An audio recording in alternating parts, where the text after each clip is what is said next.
What's up, people? Welcome to a brand new episode of Wrestle Update. I'm your host, as always, Dylan Fox, and joining me to welcome, in his illustrious words, the cage match inmates and the five-star freaks, we've got the host of Crime Update, Nella De Angelis. You are here. You've graced us with your presence. We needed you, and you gave us you gave us a double dose of Nello this week. Hello. That was a hell of an intro. Thank you. Yes, I am here. Thank you to everyone who checked out Crime Update this week. Shout out to Ethan. Shout out Raleigh. Everyone. I really appreciate the messages, kind messages. Yeah. Shout out to Effie for retweeting. Love Effie. Hell yeah. On the cover art, of course. But yeah, thank you, Dylan, for being so into the idea and allowing us to truly embrace Crime Update. So we delivered through on our promise. That's how we're starting off the new year. I'm like George Washington if he were a real person. I cannot tell a lie. Okay. Exactly. If you played Assassin's Creed 3, you know that's a bunch of bullshit. He lied all the time. Don't listen to Assassin's Creed 3, George Washington. He's a fictional character. I'm not down with it. I'm the real one. We will not lie in the show. And not only that, you did me a solid. You put 3-6 on there, which yes. From Memphis. I felt like I was spiritually represented on that. And you gave good recommendations, too, to stuff that I wouldn't have even thought of. Like I was telling you, you were texting back and forth with Liza Hall. I was like, man, I've never seen her before, but I'm a big fan. Yeah. Now. No, I would love to see her in like some Ring of Honor matches with like Marina Shafir, Mercedes Martinez, some of those more technical strikers. I'd be super into that. Oh, absolutely. That's another thing I love about the show. I've said it before, but you have definitely gotten me more into indie wrestling than I would have been, like, ever if you weren't here. I would have been a super hater, generational level, probably at this point for the indies. But now that you've really opened things up a bit, I've really gotten into it more. Like, my mind, I've grown, and I think that's what the show and life itself is all about. We have to grow. If we're stuck in the same way, doing the same things, what are we doing with our lives right now? Absolutely, we have to lean into change, and it's a circle of love and support here because you helped me reignite my passion for wrestling, and thus I was able to get back into indie wrestling again. So thank you, Dylan. And everybody who listened gave us good reviews on Crime Update. We love showing love to the indies as well. I'm going to be more prepared than ever on the indie scene 2024. Look out, people, because I'm about to go full, grungy underground level of wrestling fan now before you know it going on here. But the only change we don't accept, there was no AI used in the making of this show. You do not have an AI voice. This is your real voice, and this is my real voice as well. I've not been replaced by a robot or anything like that yet. The graphics was handmade. You did it yourself. Oh, well, that's true. In the future, you said yet. No, I'm saying you also made the artwork for it by hand, right? Oh, yeah. No, that was fun. Shout out Adobe Express. Yes.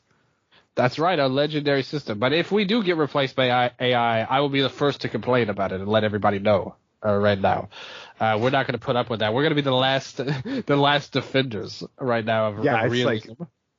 It's like the post-apocalyptic Terminator world, and we're just like in a bunker recording this fucking show still. They could never get rid of us. Wrestle Update, we are going to be the survivors of this shit. So there's still no new wrestling because, again, we are in a nuclear apocalypse. But so tonight we're going to talk about Shelly Martinez versus Rebel from TNA. That's how we keep the spirit alive. That could be a special update in the future, but it may not be one that I'm looking forward to. That may be the first AI episode that we do, so I'm not there for it. But it's like physical media, Like, as cool as video games are, it means that much more when you got it in your hand, when you can just hold on to it, or a DVD or something like that, or a soda. All of these things you have to hold in your hands for them to be special. And like you said, we're embracing change around here on Wrestle Update.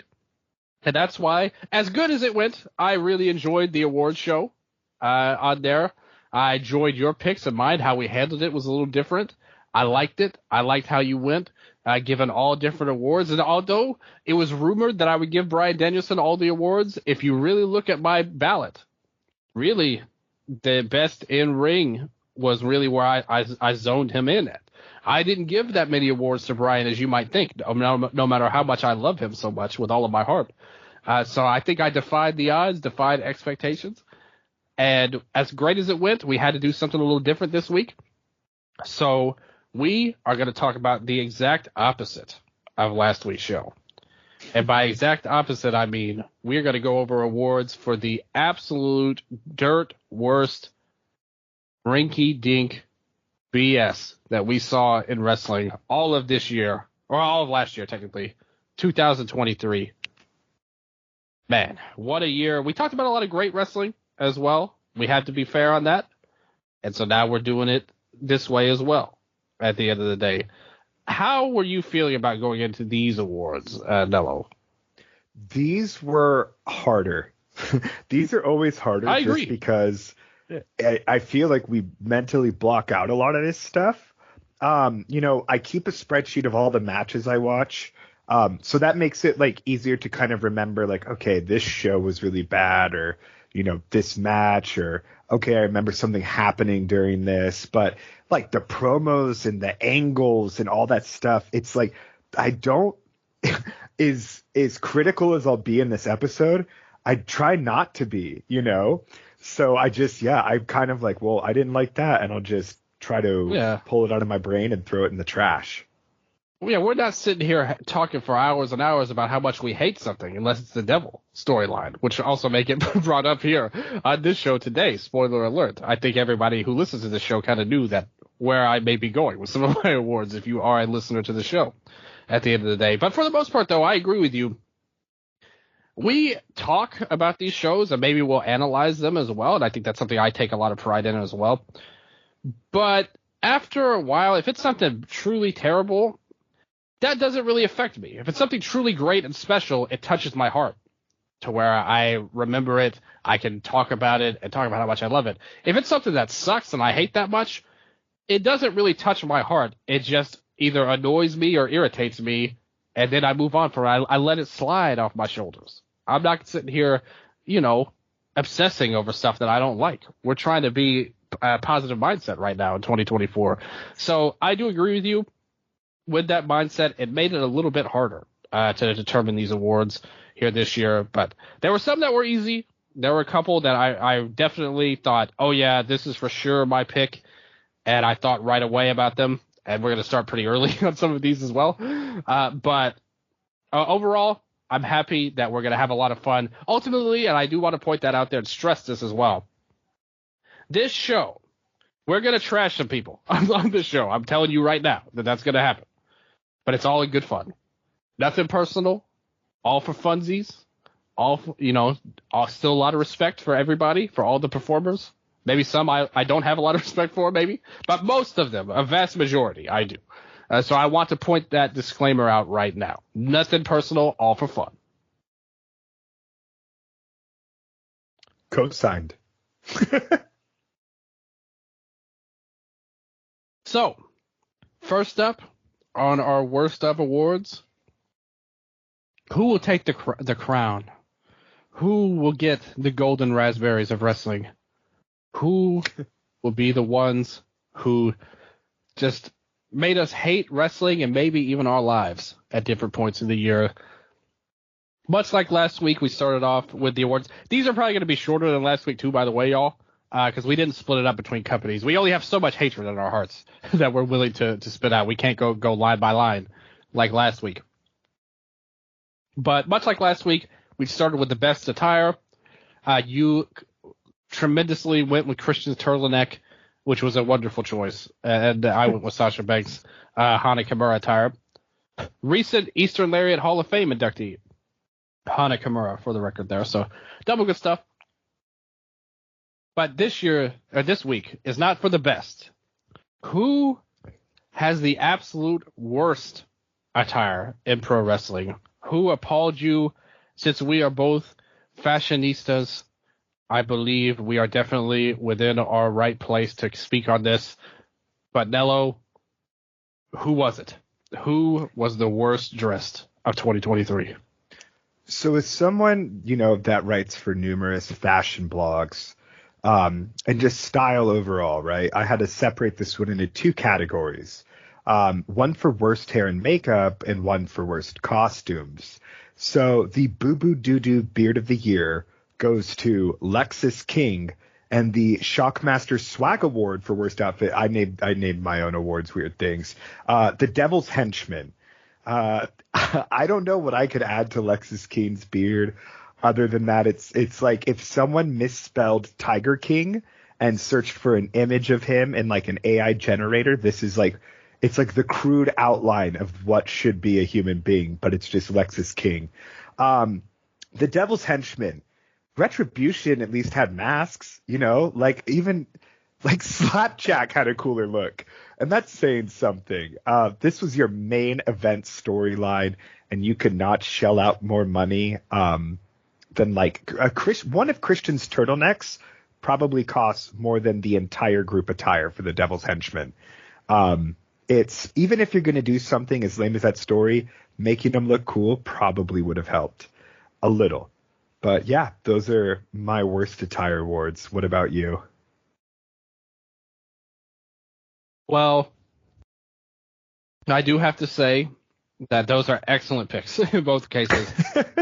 Definitely for the worst look, like physically, the Lexus King beard, that's a top tier pick. I didn't think about it as deep as you did. You should have passed on these awards. I would have hyped them up more, these award names of yours, because I like what I see with this. What did you call it? The doo-doo? The Boo Boo Doo Doo Beard of the Year. The Boo Boo Doo Doo Beard of the Year. You will not get that award on any other show, regardless of what subject they cover. And Lexus King took it home. And the Devil's Henchman, like you said, you said it perfectly. Even Retribution was cooler than they were. For me, I like how we're kind of inverting it from last week, where I went with the pure wrestling attire, and you went like all over the gamut. You were the spectacle looker of us. I think you may be the superior fashionista. I will admit that. Although, best hair awards are always near and dear to my heart, if you know me. But for me, I went with somebody who I just think is an excellent wrestler. Like somebody who is probably one of the best in any company, honestly, if he had the chances, and somebody who's done a lot of crazy things. It seems like he should have died by now multiple times, but he continues on despite any insane bumps he takes. But here is my question to this man. Darby Allin, what is up with the black short trunks tights over the black long tights? You doubled up on tights.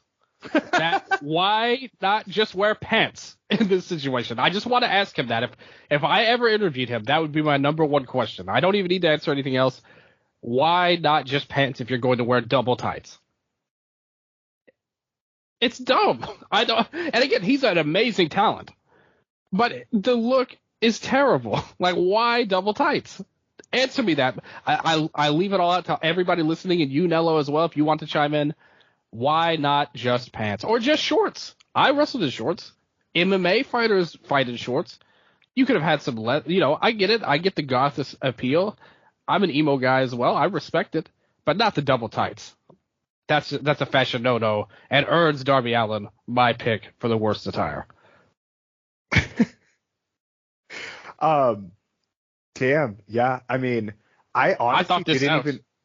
I did. That's a deep cut because I didn't even notice the double tights because I'm always so distracted by his tattoos. That's where I thought you were going, was like the worst tattoo, because it's just like all skeleton. And like, I get what he's going for. We were talking off the air before the show about skateboarding and Tony Hawk's and Session and all of this. I get that he's this skateboarding guy and he's got that kind of death-defying mentality, like skeleton. even in his tight, his entrance video, he's like pulling part of his face off, and you've got the skull. He's in the skeleton look.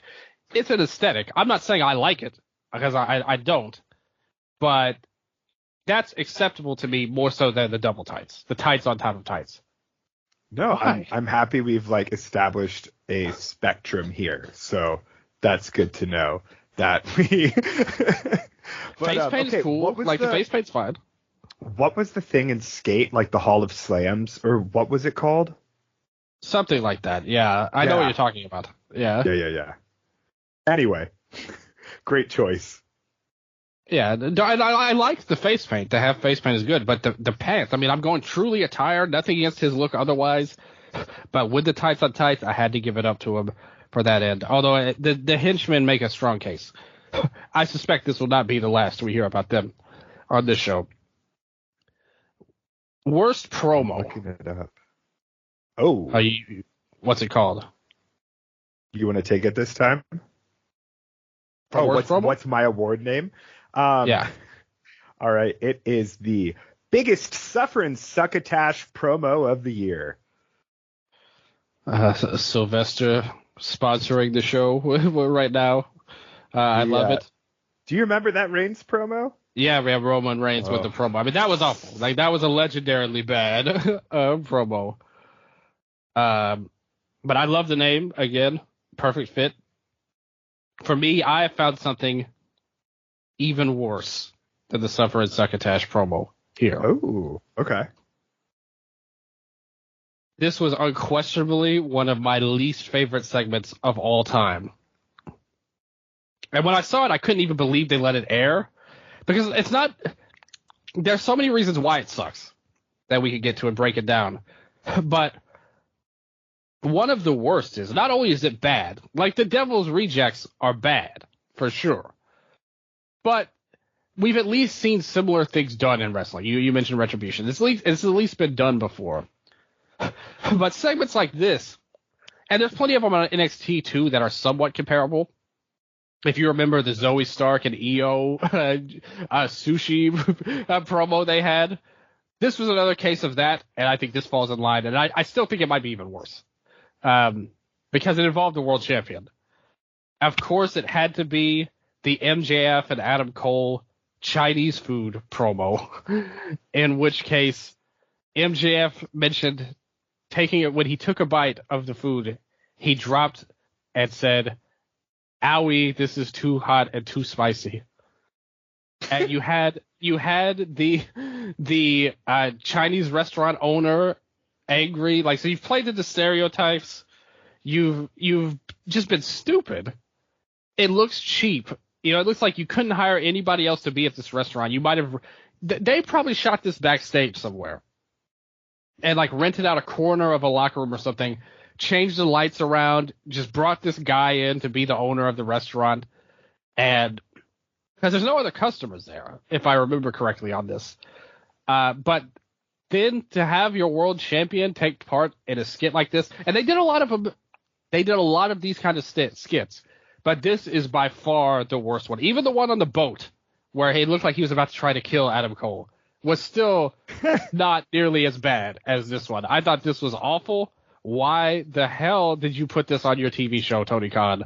This should have been an extreme cut. If I were to have an honorable mention, it would have been the Roddy and Adam Cole promo, only because it was the one they had to air twice because the audio got messed up. Like, not only was it bad, you played it twice in the same show. But to me, the Chinese food restaurant, as somebody who is Chinese, I took double offense to this. So I have to give the MJF and Adam Cole Worst Promo Award, the Suffering Succotash Award, to these two legends of this particular show. That was so Dylan, to help me out pick these awards, Dylan sent me a whole bunch of promos and angles and everything like that on YouTube. Yes. And one of my picks win that I sent you? Yes. But that's to say that watching all of these back to back was a special kind of hell. And I will say the one that I did enjoy in the end was just Cole and Roddy, only for the fact of just Roddy being just the dumbest piece of shit. And I don't know, maybe it was like the the rough diamond within the pile of garbage, but who knows? That wouldn't have been as bad if they hadn't bared it twice. Is all I'm saying. Oh my god, yeah, no, that was it was embarrassing. But anyway, my biggest suffer and succotash promo of the year goes to, and I'll list my favorite or least favorite quote from the promo. I'm gonna fly out of here on my private jet, and you're still stuck in the wildfires. Yes. Total fucking silence. And I like Jungle Boy Jack Perry. Yes. After he turned heel on Hook. I did love the end of this segment where he just sprints out and hops into his car because it's so Looney Tunes-ish, which honestly ties in with the succotash here. But holy shit, it felt like he was reading cue cards and then having to check notes on his hands just in terms of his cadence, the pacing, the flatness. I did like Jungle Boy towards the end. Like, dude, I thought smack, smack, smack, real glass. Like, I think that shit's sick. Honestly, I should have shouted that out for line of the year, for all of the good graces it brought AEW in the long run. But yeah, this was horrible. It's like the inverse of Shayna Wayne. It's like someone figuring out how to actively speak, but it's not funny. It was just so bad. And like the secondhand embarrassment and cringe, it's like a real life Michael Scott, like turning heel. It's just like, fuck, dude, you weren't born for this, man. Just what are you doing? He's someone that could have benefited from a manager, I think, or a mouthpiece like a Jake the Snake. Who knows? I'm not going to fantasy book Jungle Boy's Wildfire promo, but yeah, that was my worst promo of the year. So thank you for reminding me of it, Dylan. That was definitely of the AEW in-ring promos. That was a special case. I would say. Jungle Boy, I mean, he would be like, imagine he'd be like the worst actor if you put him on iCarly. You know, you just can't trust him with a mic at the end of the day. And that was definitely among the worst. And he was bad all the way through. Even as a babyface, he was a bad promo. They even made it a story when they were doing the Four Pillars stuff. They were like, you can't talk. And he was like, yeah, I can't cut any good promos, but I try my best. And then as a heel, he was like, I can't cut any good promos, but man, I got a private jet. And so, two sides of the same coin with Jungle Boy here. It's like you could really edit in crickets in that video, and it's just like it's really the way he, like, God, and you're still going to be here with the wildfires. It's just fucking. And doesn't he talk about Anna Jay's butt or something? Like, it's. Yeah, he's like, he was like, I'm banging the baddest bitch in this place, or something like that. He said something like that. It's so bad. It's like a kid coming to school and just being like, I have sex, and you're like, okay, we weren't concerned about that or even curious necessarily, but thank you for letting us know. Hey, bro. Hey, hey, we banged, me and her. That's what this was. that was the promo, bro. Bangy. It's just like Entourage 2006. That's honestly okay. If Jack Perry came out with like Drama and Vince and E and all the Entourage guys, that would have been the best promo of the year. Like, okay, imagine Turtle drives them out on the stage, special entrance. Like, it's just. This is a deep cut for the Entourage fans of the podcast. I know that was a good show. That was big at the time. I was gonna say bring some people from his dad's show that's still alive, like 90210. Bring them and go even further back on there. Bring in Tori Spelling for this. But you know that part about Anna Jay, they could have done something with that. The problem is he was bragging about that, but she wasn't there. She was nowhere to be found and all of that. So not only that, like, you've made a false claim in the kayfabe world of AEW now. So that's double bad. That gets you beat up in high school if you pull a move like that. You don't say, hey, we're banging, and then she's like, what? I don't even know this guy. Like, we never met in my life. That's going to get you beat up. Jungle Boy needs to get his ass kicked, which some people think may have happened at some point later on. Not because of that, though. He deserved it for this one, although the other thing was funny as well, the glass. I will give you that. Thanks to you, we split up this award into two as well. Worst move and worst botch. So which one do you want to start with? So I'll go with worst move. Okay. What's the name of this award? So this one is the Saxtonian Award for Worst Move of the Year. Okay. And for me, there are moves that are overly complicated. A pump handle into a Styles Clash that's actually just a roll through, and then you wind up doing like a Saxtonian at the end or a skull crushing finale, and it's like, why'd you gotta do all that, man? It didn't add anything. There are moves that just simply do not make sense. Like that, I don't think that hurts someone. I think that actually hurt the guy giving it, right? But then there are awards that just really make me fucking hate pro wrestling. And did I say awards or moves? Either anyway. Moves, I guess. I don't know. But yeah, there are moves that just make everyone look like shit. Everyone involved. And for me this year, that was the double clothesline by Adam Cole and MJF. And the reason I list this one is it would be easy to list a kangaroo kick, but that's just a symptom of the double clothesline. I'm getting to the root of the fucking problem here. So yes, the Saxtonian Award of the Year goes to the double clothesline. There's nothing about this that looked impactful. It was total gimmick. The very worst of the Adam Cole MJF Devil storyline that really plagued the promotion the second half of the year.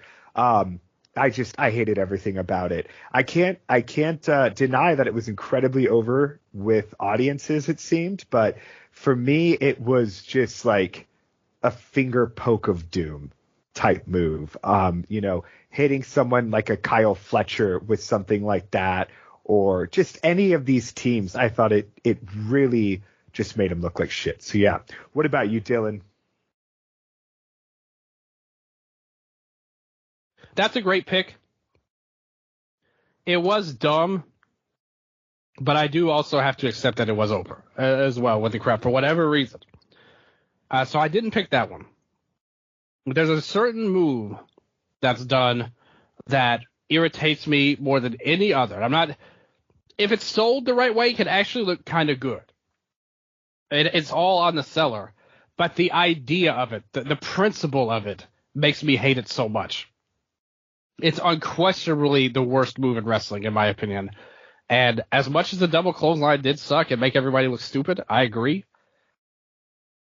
There's nothing that hurts my head when I see it anymore than the Miz's DDT with the guy kneeling. Why would you not over just pick him up? Kicks? The thing is, the kick is a good move, poorly executed. The kneeling DDT is a terrible move, even when it's done well, because why would you not just lift him up slightly higher to deliver a better DDT? Why? You could do it. He's on his knees. You can easily pick him up and just do a normal DDT. What good does the kneeling DDT do? Awful I'm not move. even going to try to create something here, like a counterpoint. Yeah, that's... And his kicks, again, if you looked at Impact, his kicks would be the worst move. But in terms of my mind, I accept that, and we all know Miz sucks as a wrestler. We know that already. It goes without saying. Some people will try to bring it up every once in a while that he's actually good. But we know better on this show. This is not the show to put over Miz. But the kneeling DDT is a terrible move, no matter who does it. In Japan, Yujiro does it for a little while. And it sucks. It's just a stupid move. Lift his ass up and DDT him if you want to give him a DDT. It's fine. Stop it. Stop with the kneeling DDT. I hate it. But that is my pick. Although yours definitely was a great pick as well. I definitely agree with you there.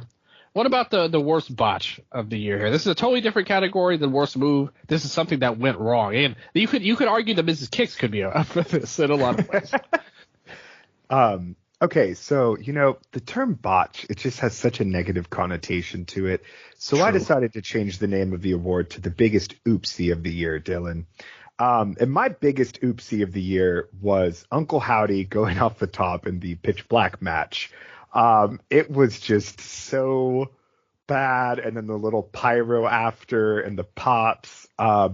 It's like it's up there with and this is called fairness here, but the exploding barbed wire death match. It's just total hokey bullshit, and I think when you add staged elements to pro wrestling like that, that's when it becomes very glaring, and it's very immersion breaking, and just was really the cherry on the cake of you know, I don't even want to call it a gimmick match. It's like a late stage capitalism match, the Mountain Dew Pitch Black match. Hard pass for me, but yeah, the biggest oopsie of the year goes to Uncle Howdy. What about you, Dylan? What's your botch of the year? I think that is a strong candidate. That also, to me, is like an Andre the Giant Panda award. Andre's the Giant Panda award nominee as well for Wrestle Crap moment of the year. Because when it happened, as bad as it was, it made me laugh, though. Like, I was completely entertained. There's no reason for this man to jump off the stage. He completely missed. And it looks like he just jumped off. It looks like he did something insane to no end. Like, literally, there was no reasoning behind it, no explanation, and it was just insane. It was ridiculous, and I loved it. It was so funny to me that I couldn't help watching it back 4, 5, 10 times to see him miss LA Knight. So I love that moment a lot. For me, I had a hard time with this one because, it's tough with a lot of these botches. Sometimes you can point at him, and sometimes a botch can result in an injury or something like that. And that's not fun, at the end of the day, if somebody gets hurt. No, like the most someone should get hurt in a funny botch is Matt Sydal trying to hit his moonsault. The shooting star press, yeah. Oh, the shooting star press, yeah. Like anything more than that, and it's like that's not okay. We can't celebrate that. And although someone did get injured in the match where my botch happened, I'm not calling the move itself. My botch has to go to Rick Knox, the referee of the Mox and Phoenix match, where he held up on 3 because Mox was legitimately injured earlier in the match. And Moxley turned to him and clearly said, "Oh, fuck you," when he stopped at 2. Because then Phoenix had to hit the Black Fire Driver again. If he had just counted 3, it would have ended it. To see Mox so in dismay on that move and that spot, I mean, that had to be the worst one. Like, that was like, and the whole crowd, it was one of those things where, like, it was painful to watch. Like, you hurt everybody with this screw up. One of the worst feelings in any wrestling match is the referee pulling back on a 3 count like that at the end of the day. So very poor work there. Sorry, ref. No, that's a great worst award, because I think it's mine's like a very haha funny oopsie thing, but yours is like, it's also very critical of a very prominent and talked about issue lately. And when you compare that moment to something like what recently happened in WWE with Hayes and Theory, and you see the kind of difference in how the referees responded, absolutely. Not only did this really just fuck up the international title for a while, and I'm talking about the referee count specifically, because I think if Phoenix just pinned 3 there, you would not have had all of the questions surrounding it as much, right? Yeah, totally agree. Still would have come out, it wasn't a planned finish, Moxley's hurt, okay, but it's like, damn, Phoenix won now, and like, what's going to happen with that? But everything that all of Knox's decisions definitely fucked up a big part of AEW that had just become very special. So great choice, Dylan. And just the dismay from Mox in that moment. Like, it was so real, and it was totally, like, totally reasonable how he reacted. that ended. It really blew it, like you said. The match got hurt, the title got hurt, storylines got hurt. You can't point to a more damaging botch for an entire company than that. I think you could say for the year 2023. So congratulations to that. And I say that with loosely. Congratulations. Now, the worst entrance theme music of the year here. We had our best last week. We had some bangers. End of Heartache for me. You went with Seth Rollins' Visionary theme. Everybody's done the whoa thing before in the past, so we go there. But what was the worst? What is the song, if this played on your phone, on your Spotify, what if I sent you a playlist with this song 500 times in a row, and it was just locked in there? I installed a virus. Like, that's all that will play for the next 500 hours. What song would you least want it to be? So for this one, I propose we do something different entirely. And let me know what you think about this. Okay. I say let's announce our award at the same exact time, because I think we might have the same one here, Dylan. Oh, I have a strong feeling we do. So the Bad Street USA Bad Song of the Year award goes to, we'll do it on 3, all right? Okay. 1, 2, 3. Don Callis. Don Callis. It had to be the Callis family.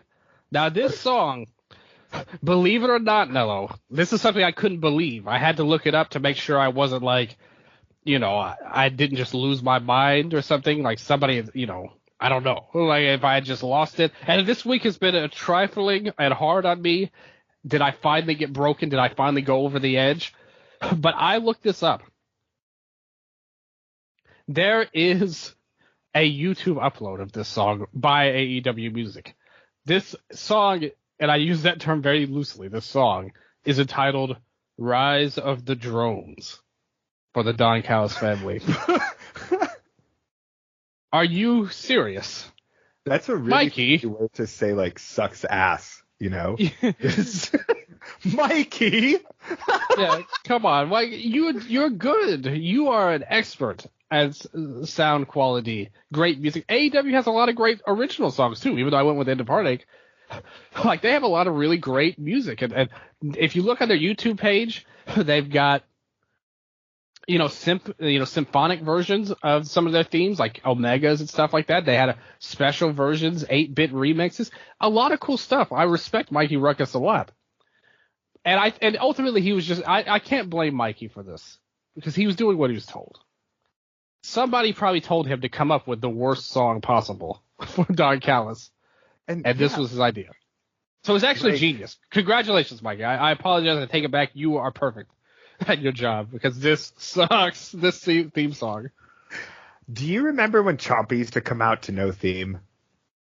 Yes. I would have just gone with that here, because if you're trying that would have to been just so go much for better. because it's like, oh, it's the absence of like enjoyment and blah blah blah. I'm like, okay, just go John Cage with it and make like a statement, not just some like. It literally sounds like a toilet sucking the fucking sound out of a room. It's an oppressively awful just sound and frequency. It's like I can't remember what it is, but there's a movie and it's like The Brown Note or something, and someone like plays it and it makes everyone poop their pants. That's like this level of awfulness. I digress though. But yeah, Dylan, great choice. yeah. First agreement on this show. To me, another thing I don't like about it, in my opinion, it's not just bad, it's also a heat killer. Like, there's no pop for this. There's no way to even boo or anything like that. There's no opening theme that you could, that will signal it. It's literally just a sound going over and over. The crowd doesn't react to it. It doesn't get heat. It kills the crowd, man. Like, it's like, you need something in wrestling. I'm not saying you have to have all great music, and some guys or girls as well. Maybe it's better for them to have a gimmicky type of theme, that could be a lot better than, generic rock song 27, which some, like, if you look at the NXT themes, there's a couple there that are generic, that don't mean anything. They didn't put any effort into making them. They sound all right, like serviceable, but nobody remembers them or cares about them. But even those would have been better than this. Like, I think, because it just kills the crowd. Like I said, if you had just given us, if they just modified it a little bit, maybe to lead into something a little bit, like when Takeshita went to DDT, they started this theme and they bridged it into his DDT theme, which, okay, like that works a little better, I think, because it gives you that moment where the crowd can react to boo. And I just don't think it works on that level. So even, never mind, obviously, if nobody's going to listen to this on their own. Like, it's not going to be that kind of song. And not all entrance themes have to be that kind of song. Seth Rollins' theme isn't one I would say is something I would listen to on repeat, like over and over again. But it works perfectly for him and his entrance, and in the context of a wrestling entrance. When I was wrestling, somebody played a rib on me once. Obviously, my gimmick at the time was like the emo guy, light and dark, spoke on spiritual stuff, blah, blah, blah. I had like Leaving Song Part 2 as my entrance theme at the time, the AFI song. So good. Great song, like great theme and great song. I love an intro, too. Yeah, the intro is perfect. Yeah, exactly. Like, that's why I loved it so much, because it was a perfect intro that led into the entrance. But anyway, so I come out, and they play that very intro for like the first seconds or so, before I'm about to walk out. And suddenly, as soon as I walk out, instead of getting into the song part, suddenly it changes to Careless Whisper on there, which is a wonderful song. It's a great song if you're listening to it, a very romantic and heartfelt song. But as a wrestling song, that doesn't work at all, So it goes two different ways. You have to really put thought into your entrance theme, because a bad song can also be a great entrance theme if used in the right way, and a great song can be a poor entrance theme when used in the wrong way. So I want to point that out, and that was a kind of a funny rip as well. I can look back on it now. At the time, I was very pissed, like, what the type of deal going on there, but very funny at the end of the day. Rise of the Drones was not fun at all, though. But we will continue to complain about it every time it comes on. Although, did you see they had different music for Takeshita when they did their Rampage match? Yep, and I'm hoping that is a permanent change. So yeah, I think they realized all the stuff I said was probably said to somebody backstage. Yeah. Like, hey, Tony, sucks. Thank you, man. Thanks for listening to the podcast. We really appreciate you taking time out of your busy day and just giving us a listen, man. Thanks, TK. It wouldn't surprise me, honestly. He's spoken on his love cage match before. We've seen a lot of changes lately. AEW's really taken a little bit of a shift as the year turned around, and shifts that we like as well. So yeah, he gave us the book. I think it would be a better idea than some people that have had the book in the past. I will tell you that right now. Least favorite wrestler. Much like the favorite wrestler from last week, no rules. It can be for any reason. I don't care if it's small, petty, nonsensical. It can be any reason you have. This is your personal least favorite wrestler. Give the fans, give the WU crew a little bit of love and a little bit of insight into your least favorite wrestler. Yeah, so the winner of the Keiji Muto Award this year for me is someone who is not only a professional wrestler, but a TikTok sensation. They are one half of a legendary tag team duo, Matthew Hardy, my least favorite wrestler of the year. I don't know what to say here other than anytime this guy shows up, I genuinely, I don't even change the channel. I just turn off my fucking TV. I just call it a night on watching things. I'm like, you know what, man, that really left a sour taste. No, it's not that bad, but God, yeah, I refuse to watch this guy wrestle.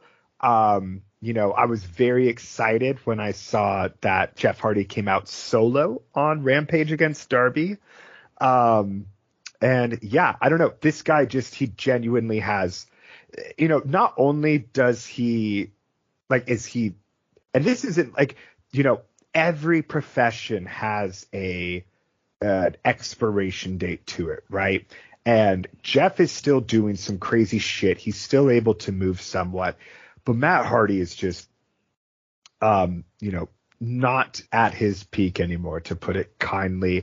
And then he has, the audacity to go online and constantly complain about not being pushed more.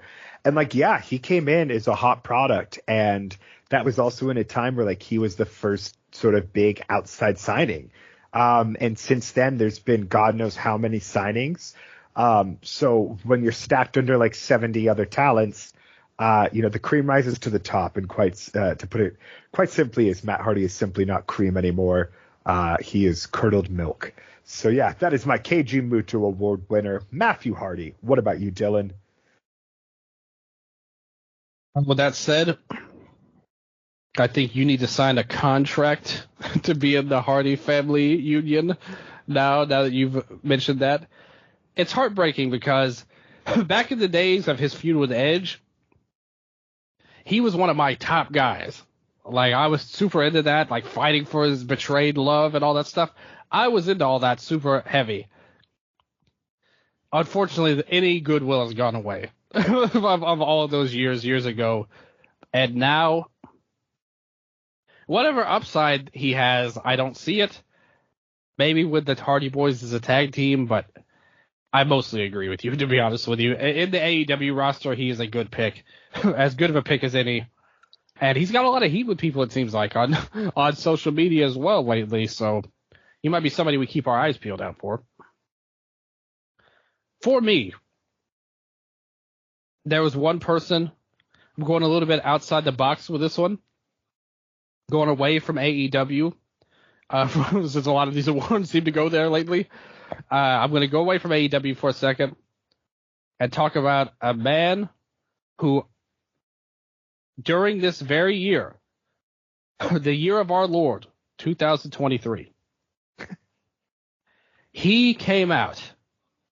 He did a segment, not for wrestling, not for an angle, not to build anything, but to promote a serious radio show. And not even his own serious radio show. Not even one that he was on. This man has caused the reconciliation of bringing in Bully Ray back to TNA. We didn't want that. He's given Busted Open more publicity than it ever had before. This man has won a title and been the champion for nearly all year in 2023. Tommy Dreamer for TNA. Woo! Congrats, fucker. Your award's in the mail. That's right. This is the only award you will be receiving in all likelihood for the rest of your career. So you really earned it. The digital media champion finally went down to Crazy Steve. This man has been wrestling consistency. What does he possibly bring to the table in 2023 and 24? I cannot tell you. I don't know who he talked to on the phone and convinced that he needed to impart his wisdom, but they're wrong. Whoever told you that, TNA executives were wrong. And at least Matt Hardy, for all of his woes, he at least at points was a big name in wrestling. It gets by on his reputation and what happened in the past, even with the broken Matt stuff. What is Tommy Dreamer? What is the excuse for TNA to keep bringing this guy in and making him a huge part of the show over and over again? What is their excuse? He's one of the brothers. I can't defend ECW this man in any way. He looks like he really. It looks like if Tommy Dreamer they took a Tommy Dreamer wax figure and then held a lighter to it, because he just looks like he's melting, man. This fuck is just, I don't know. He's one of those people too that definitely was pushed out of the industry for a bit. So as you said, to see him become embraced again and then to bring in pretty awful people as well, it's disheartening. And I think in a year where TNA had re-earned so much goodwill, had 5-star matches, became a, must watch it times promotion again, that is definitely the biggest stain on the year. So great choice. Just had an awesome match the other day with Alexander and Ospreay. Yep. Like, well worth going out of your way to see. Can we please leave ECW dead in the past finally? Please. I hate ECW. Why do they have to keep bringing it back? It sucked. It was never popular. The only reason it even stayed alive was because Vince McMahon was funding it secretly. It didn't draw any fans. It led to terrible things happening over and over again on and off screen. The person who ran it will lie to your face 20 times in a row and not even care about it.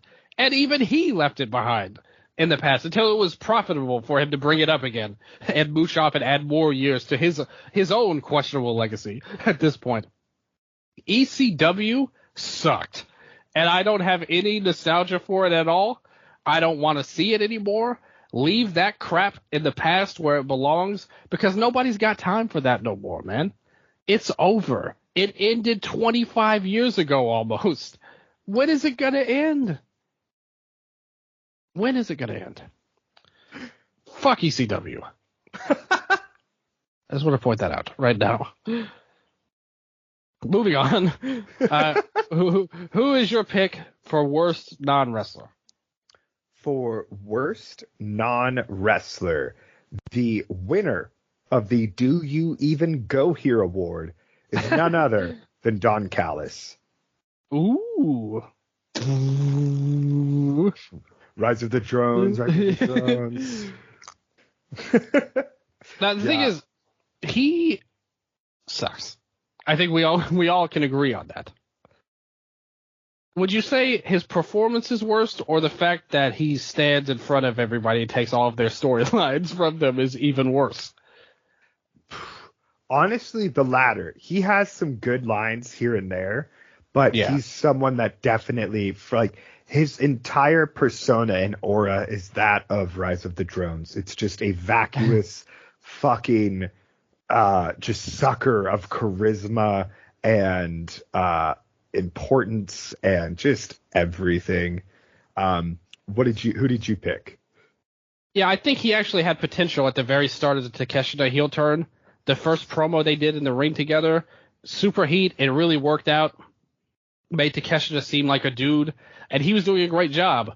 But as time went along, he wormed his way into so much more, and so much airtime has been wasted on him. To no real end, ultimately. For me, though, I went away from the managers. Even Don Callis, he at least has points you could point to as a positive. But to me, I'm going to have to double up on another award here. Every one of them, I don't want to lump them all together, but let's face it, the AEW refs just suck, man. Like, wow, just the whole group. The whole group, all of them. I mean, there's a couple that are okay, but especially Aubrey and Rick Knox have screwed up a lot, and made the matches worse with their performances. And I don't want to watch these people like be referees anymore. I just want normal referees. Like, is that so much to ask? Just give me somebody normal, doesn't blow spots, doesn't hog the freaking camera time. I don't want that anymore. I don't need that in my life. No. And I have to give it up to the AEW referees. And some of it may be guilty by association. There's a couple that are all right, but there's a couple that are really, really bad, and they make me not like. And they can blow whole matches as well. Like we talked about, even that one spot with Mox and Phoenix, that ruined multiple storylines for months. And, like, they're still kind of recovering when you think about it from that moment. So I think that from that point, I think the AEW refs are my worst non-wrestler, my Do You Even Go Here award winner. If you're a fan of him, that's fine. I'm not judging. I'm talking about me right now. Dude, do you have outside the PWG era Knox? I do. That's going the thing. Over the top rope. Yeah, I like Rick Knox before. Now I don't know what happened. Bryce is another one. He was a great referee in the Indies, but something with these guys and girls, they just constantly rub me the wrong way, like watching them. I don't know. I don't know. But what about the worst commentator of the year here? I'll go first on this one, but before that, grace us with the name of the award. The Shut the Fuck Up Award for Worst Commentator of the Year. For me, it's got to be Corey Graves. This guy's all over SmackDown. He was all over Raw earlier the year. He's been on both shows multiple times. Like, I get it. Like, the thing is, listening to him, you can tell he thinks he's a great commentator in his mind, and he's really clever, and he loves talking on the shows. But no matter who he's with, when it was Saxton was his partner, and now with Kevin Patrick, he tries so hard to be the heel that it becomes really grating and actually hurts matches at times. It was worse with Saxton than it is with Patrick for sure, but he doesn't add anything to me either. Like, he's really annoying, but not in a helpful way to heels or even baby faces. Like, Wade on Raw does a great job, I think, of being a heel that's not over the top. Like, he's a believable guy that actually puts over people and does good things. And I think AEW, that's one area where I do think they've improved since JR hasn't been around as much, I would say.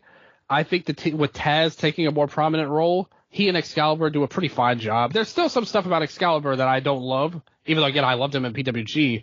But he's mostly good, though. And he's got a lot of knowledge, and I appreciate him as the head commentator. But Graves, to me, doesn't do it for me, man. He's just a wannabe heel commentator that isn't effective, in my opinion.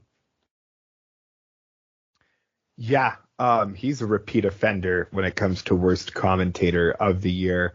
Ever since he really started, he's always played that just over the top, like you said, unbelievable heel, where like his comments and everything are just so far removed from reality that it's just like fucking noise, you know?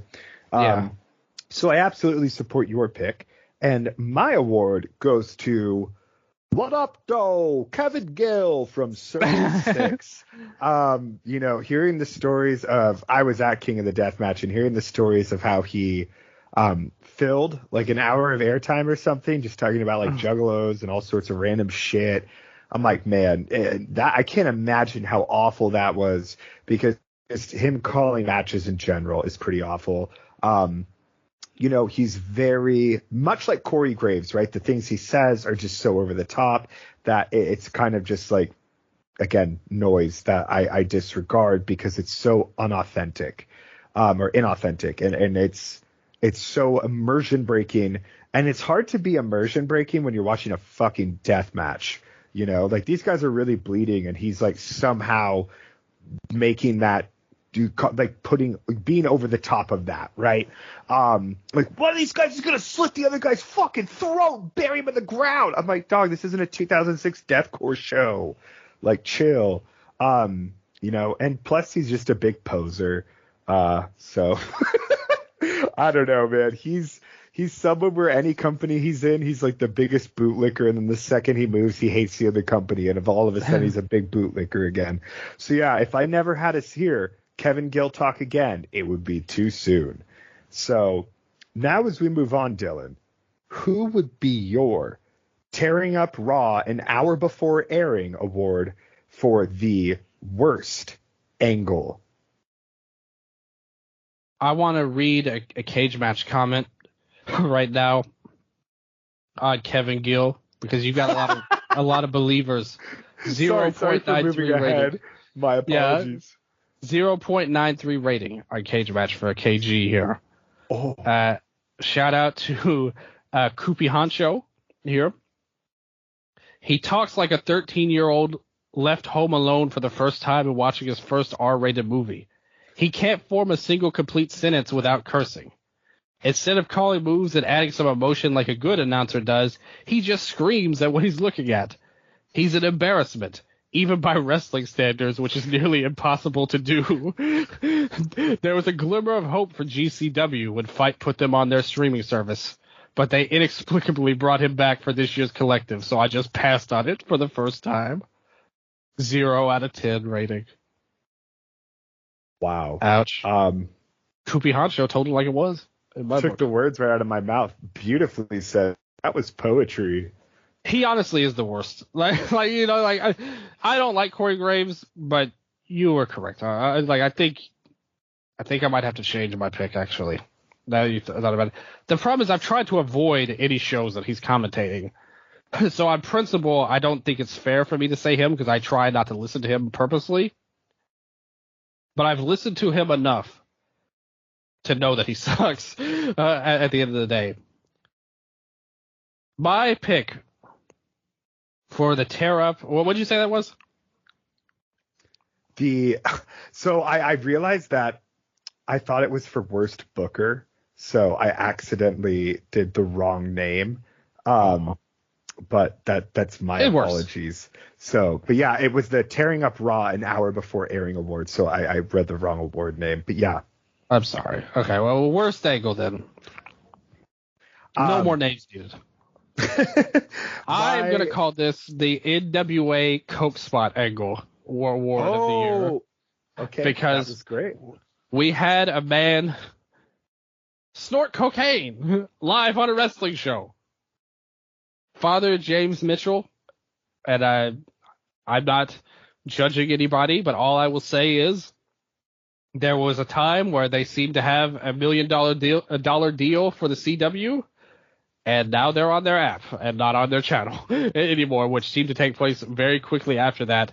How do you allow that to happen on your NWA Samhain show? It was like in October. That we didn't see any cocaine live on air in NWA in like the 70s and 80s, but now we see it. Like, my God. I guess the only way you could pull something like this off, Dylan, is if you have the brain of someone like Billy Corgan, which is pretty fucking dumb. Do you think he did it, or do you think that James Mitchell went to business for himself live on pay-per-view? Honestly, James Mitchell going into business for himself is fucking hilarious, especially if he doesn't like Billy Corgan. Yeah. He's just like, he like rolls up a 20. He's like, fuck this guy's CW deal. Just rips one, dude. Just. God. What has this world brought us in 2023? Oh, yeah, that's a really awful one. But like, okay, for me, that is such an objectively awful angle. But it made me laugh, and there was a solace I found in it in terms of them presumably losing their deal.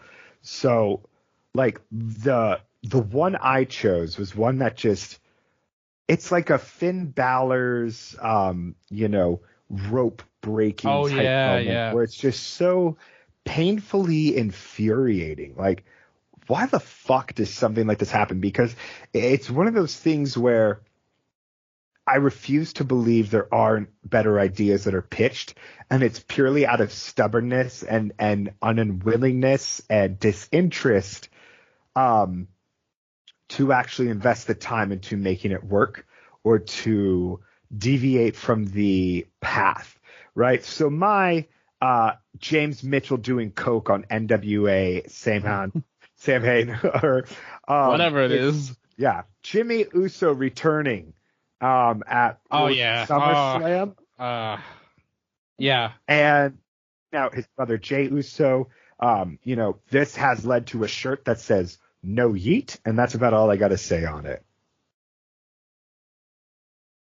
That was horrible. Like, that was so stupid and nonsensical. Again, although you could argue the Coke spot did more damage to the company overall, to a singular storyline, that one might be one of the worst, because even the most dedicated Bloodline fans, they hated that. Like, nobody liked it at all. There were no defenders for it. Everybody knew it sucked, and it still haunts us now with the storyline, because why would he want to rejoin the Bloodline after all of this? It doesn't. He was the one who turned on Roman before Jay. It was so god awful. Great pick on your part. I 1000% agree on that pick. There's finally vindication for suffering through this. So I'm happy we were able to get here. What's next? Next up is the Roman Reigns Award for Most Overpushed. Ooh, shots fired at the head of the table here. I'm talking about mid-2010s Roman, too. Shit, it's multi-decade overpushed talent at this point, folks. Well, he's pushed a lot. I will give you that. And he doesn't wrestle that much. So thankfully he doesn't take up too much TV time this day. But once again, now we have entered my zone.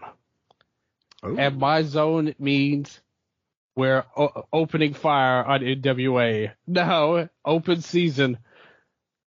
Tyrus. You push a guy because he's on Fox News. And I'm not here to talk politics. Maybe you are a fucking Fox News fan, conservative, Democrat. I don't care what you are. Anybody can love wrestling. Anybody can be good at wrestling.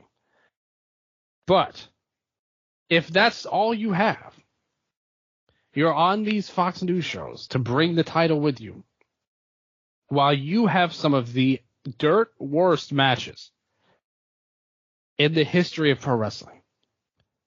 And on top of it are a proven anti-draw to your company that not that long ago felt like it was at least on the upswing.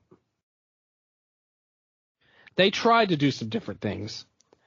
But Tyrus, as one of the longest reigning NWA champions, driving off all the fans, at least Roman, he doesn't drive off the fans to WWE.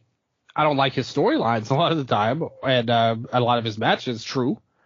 But Tyrus was at a whole different level that I, unfortunately, wasted part of my life that I'll never get back. I watched these NWA big shows, though. This is a confession, live on air. I watched them. Why did I do that? Is something wrong with me? Is it some kind of deep personal flaw that I've never corrected that I did it? Or is it their fault? Who do we blame for NWA? Who do we blame for Billy Corgan wanting to push Tyrus all of these many, many moons that he's been the champion? And thank God he's gone. This man sent you into existential crisis. He did. Big agree. And I tried to not award people multiple awards here. Like, a Don Callis and then the Don Callis family theme. I think there's a little bit of separation there. But I tried to, keep it unique awards. So while I can't say Tyrus will show up again, I agree with everything you said. Especially when there are a lot of wrestlers who separate what they do off screen and on screen, and Tyrus just said, fuck that. So, and yeah, won't get political, but definitely someone who I thought misrepresented the company and was very antithetical to their mission of resurgence. So I went a little bit different. Someone who I thought just was pushed so hard this year, and if we look at him now, he has like he's like, if like Men in Black, right, was a WWE style promotion, he would be one of the guys in the coffee room that's like the little aliens making coffee now. Just like, You're like, okay, you chuckle at him, but just a complete fucking nobody, right? And that's no disrespect to the coffee aliens. But this guy faced John Cena at WrestleMania, and I feel like it would be hard to even remember that match if you're paid to. Austin Theory.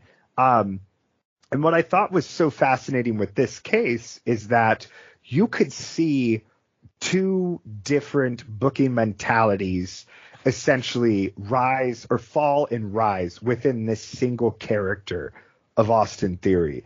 The way he was shoved down our throats at the beginning of the year, the way in which he has taken such a back row seat now to where he feels like almost I don't know, he feels like a 12-year-old who's a Logan Paul fan. Yeah. I don't think this guy has a shred of talent in the size of just his pinky nail. I think he is just the most bland, generic wrestler and is absolutely undeserving of the push he received this year. That's why I call him on this show from the very day one of Wrestle Update. I call him Average Austin. And that's what I think of him as.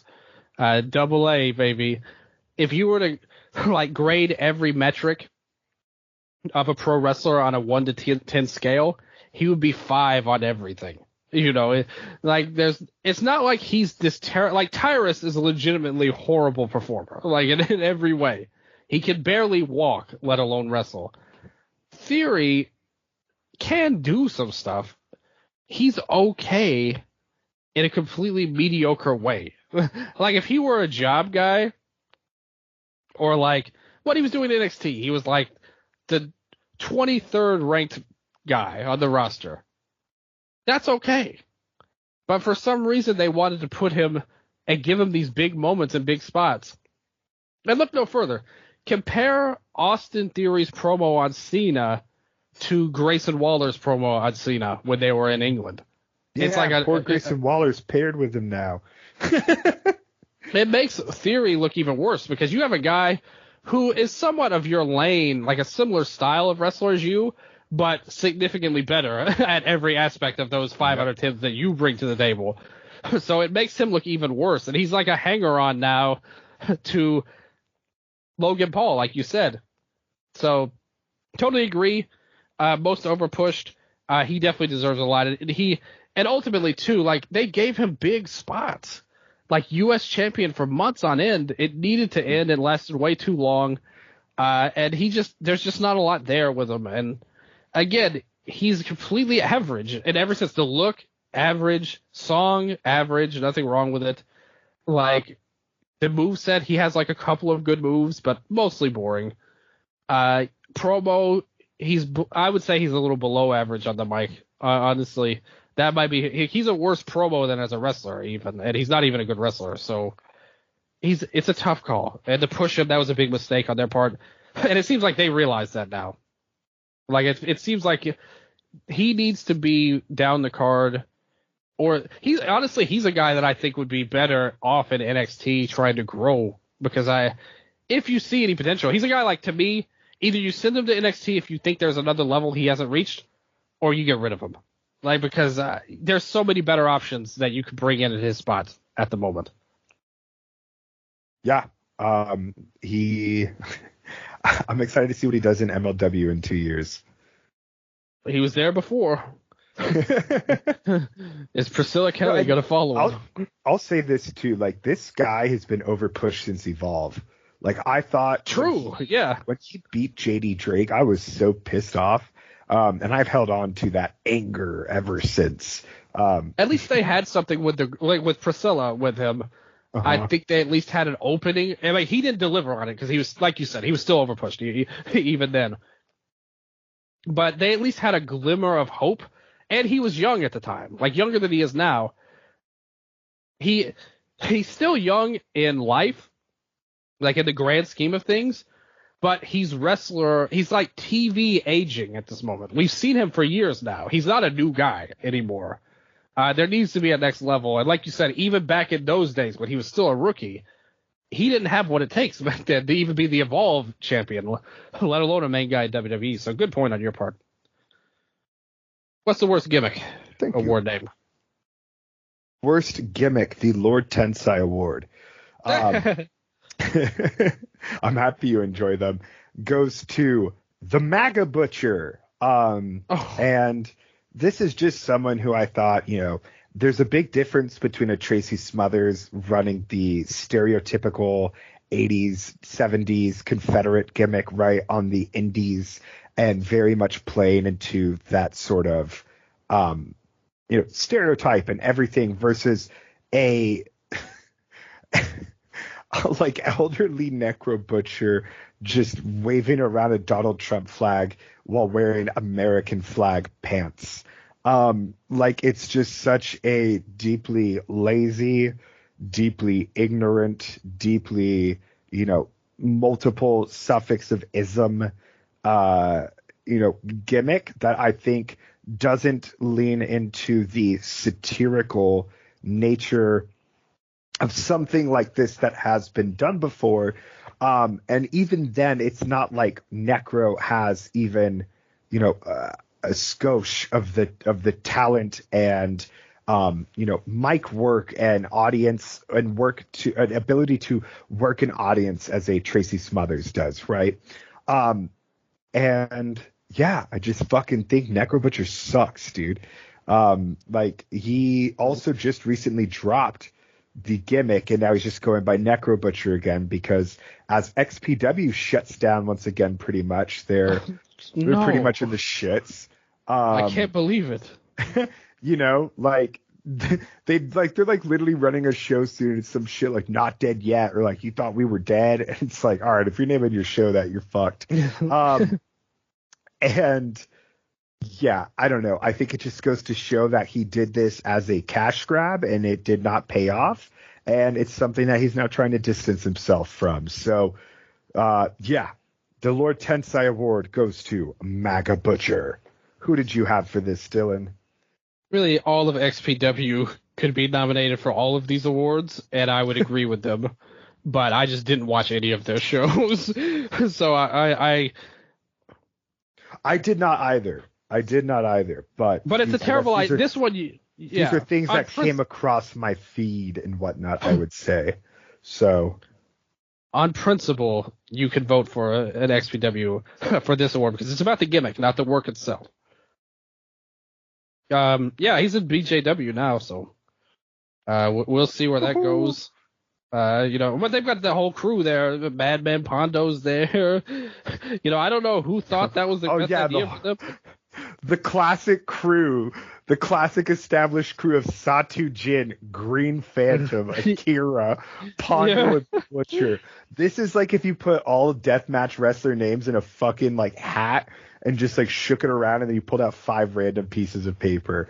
Like Pondo and Butcher, sure, but what the fuck, dude? If I was Akira, I'd be distancing myself. Green Phantom, badass dude, so random. And Satu Jin, like, as far as I know, this guy's clutching the scene because he knows how to roll joints really well on long road trips. And I know they're not doing that on the fucking plane in Japan. So what purpose is this guy serving here? Anyway, check out him versus Ruben Steele from ICW Pit Fighter. It's a banger. But yeah, dude, fuck Necro Butcher. Sorry. Wrestling's fucked up, man. Sometimes. Crazy. That was a great pick. For all intents and purposes, I could not bring myself to watch or even think about that. I knew that he was like into that. I guess it was all a gimmick. After all, I don't know. I didn't want to see it. I don't know what's going on. I tried to stay in my lane. So for me, the worst gimmick and the one that's gained by far the most negativity from me. The one that I think hurt people, did damage to characters and storylines and entire promotions. And we've seen it. Since this gimmick was gone down, the company is better off. Like that, and we see it universally hailed as that. To me, the Devil has to be the worst gimmick of the year. We spent all of these months on a worse version of the Black Scorpion angle that had a payoff that's totally uninteresting with a guy who's hurt. And on top of it, you set all of this up for a guy you knew was hurt. And the protagonist of the story, you knew was going to leave. So you spent all of this time with these horrible segments with Cole and MJF, wasted my time, wasted my life. Already got an award on this show. And you build it up to a nonsensical payoff that doesn't even mean anything. Like they're trying to move away from it already. Where like there was no point to this. They wasted all of our times. There was no purpose, no point, and it sucked. The Devil sucked, and by far, Adam Cole. I'm not saying it was his fault because he didn't write this storyline. I haven't loved his performance since, but that's another situation altogether. Maybe in 2024, we'll talk about him for that, the worst of show. But for 2023, the Devil and everyone behind it, well deserved the worst gimmick of 2023. Yeah, lots of painful and miserable memories associated with the Devil. It's it was as fun as it wasn't to talk about. It gave us a lot of stuff to chew on. That's true. A lot of stuff that is true. to joke about and criticize. But damn, yeah, this sucked. There really is no positive to it in the end. So I love your choice. Who do you think's worse, MAGA Butcher or Dr. Redacted? MAGA Butcher. Ooh. Yeah. Dr. Redacted still has hope for him yet. Put over. Yeah. You heard it here first. Yeah, big, stamp of approval here from Nello. Yeah, we'll do our whatever awards next week. He'll be like, so when Dylan's like, what do you think of Dr. Redacted? I'm like, whatever. And then we play the bow, bow, bow air horn and we send you the award. So. Oh, can't wait for that. But what about the worst promotion? Yeah, so the 2004 to 2022 WWE Award for Worst Promotion of the Year goes to now, wait a XPW. I cannot agree. I mean, look, it started in 2007, maybe late 2006, but I cannot give WWE that award when we had Shelton Benjamin on Raw inspire me to become a wrestler and running up the ladder and all of that. The Christian and Jericho stuff was great. The women's division, you had some interesting storylines. With Victoria, and it was a good champion even. Trish did some cool stuff. I can't start it to 2007. That's my only request. 15 years round number. How about that? That's fair. 2007 to 2022 WWE Award for Worst Promotion of the Year. XPW. And again, I saw clips. I have a lot of friends in the deathmatch community. We all talk about this stuff. And the fact that we all hate it so much without, like, you can truly despise something and recognize and acknowledge its absolute, just nothing positive quality just by simply knowing of its existence. And XPW is truly the gutter of pro wrestling. If you thought wrestlers got second chances in Noah, just fucking wait till Michael Elgin's the world champion of XPW this year. It's just an awful roster, awful wrestling, awful promoter, and just all of it is all around, I think, detrimental and does no positives for the pro wrestling industry. I definitely agree with that. As I said, they're the one promotion you could never get me to touch. At the end of the day. But, unlike, as I said earlier, the company that sent me into existential crisis was NWA. So therefore they have to be the worst promotion, in my opinion. I watched their shows. I wasted my time on their shows. I watched their shows. This was my time. They stole from me. Billy Corgan, you've ruined the Smashing Pumpkins multiple times. And on top of it, it is very much inspirations to one of my favorite bands, My Chemical Romance. They left and came back just like the Pumpkins did, which I knew they would because I knew they were big fans of theirs. And Mikey Way also loves indie wrestling as well. So shout out to Mikey Way. He might be listening to this right now. For overall, we don't.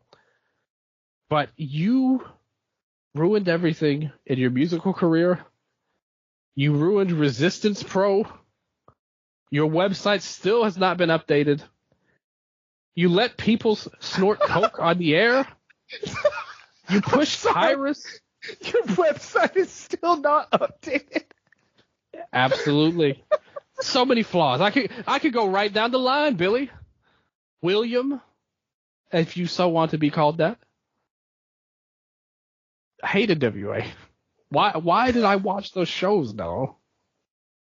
Because you have a good heart and you give things a fair shot. And they have some people I like. I'm so happy Camille's out of there. Because now we'll get to see her in good situations instead of having to carry crazy people that they line up against her. But yeah, NWA, again, that's the thing. XPW is a totally valid choice. But NWA affected me on a personal level. And therefore I can't let that slide. What's next? Next up is the Ava Rain Award for Worst Promo. Or Worst on Interviews, I should say. Same thing, pretty much. Yeah. I just say like the Observer did it. It's the same, really. Who was the worst promo to you? I guess I know based on the name of this. No, well, I mean, who did you pick? Let's go with you first. I went with Matt Riddle. Honestly, even before everything going on in his life, in his strange life that he's lived, I hate this guy's gimmick. I think he's really overrated, actually, as a wrestler. Because, like, that's the thing. People talk about him as, like, he's done bad things, but he's actually a good wrestler. I actually think he sucks as a wrestler. And if somebody did good at certain points, I don't mind praising it. The industry in this world we live in, no matter what situation we're at in life, video games or whatever, there's probably going to be some bad people that are good at their jobs. He's just not one of them. I hated his character. They always wrote him to comedy and stuff, and he's not funny. Like, there's nothing about him that's amusing to me at all. This stoner gimmick, I'm totally against all that in wrestling. We don't need that bullcrap. It's not amusing at all. It's not clever. He didn't show any talent on the mic. I hated all of his promos, even when he was at the peak of his career, and I get it that everybody loved him in RK Bro. But for me, I couldn't stand him on the mic anytime he was on. He really benefited from being in probably the most, like, prestigious Evolved class there was in terms of technical wrestlers. Busick, Gulak, all of Catch Point, Zack Sabre Jr. as champion, Thatcher. And I think that's what really allowed him to break through. And then when you realize that it's just like that knee strike combo he has, the allure wears off very quickly. Great choice. He's a decent athlete. Like, can do some stuff when he tries to mix into MMA stuff. He's a better wrestler than Theory, per se, but it's not that much. And his promos are the dirt worst. Like, I hate him on the mic. So, yeah. Who's your pick? Ava Rain. Yeah, there we go. We gave you your old award, baby. And dude, I only watched December of NXT this year. It was that bad. You just saw those clips I showed you for the worst promos for Schism. What? Oh my god, what was the show I watched as well? It was something like it was the week before New Year's Evil, so it might have just been regular NXT. But dude, anytime she talks, again, it's like I don't understand how some people forget how to talk, like when they act. Because if your job is just to fucking talk, like, she's not doing any character work when she's just like, yeah, this match is going to happen. And yet somehow she still has negative charisma. And I just don't get it. Like, I think we've seen, like, right now, NXT is very much a second and third generation playground, you know? Yeah. And I would say the majority of people, even a Brooks Jensen and Alexis King, at the very least have characters defined, have a unique style. And Ava Rain really is just an absolute miss, I guess you could say.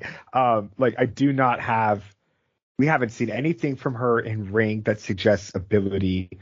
We've seen absolutely, like, when your dad is The Rock and you have this amount of negative charisma on the mic, like, I don't feel like this will be a long success. I think that this is going to be more David Flair than Charlotte Flair.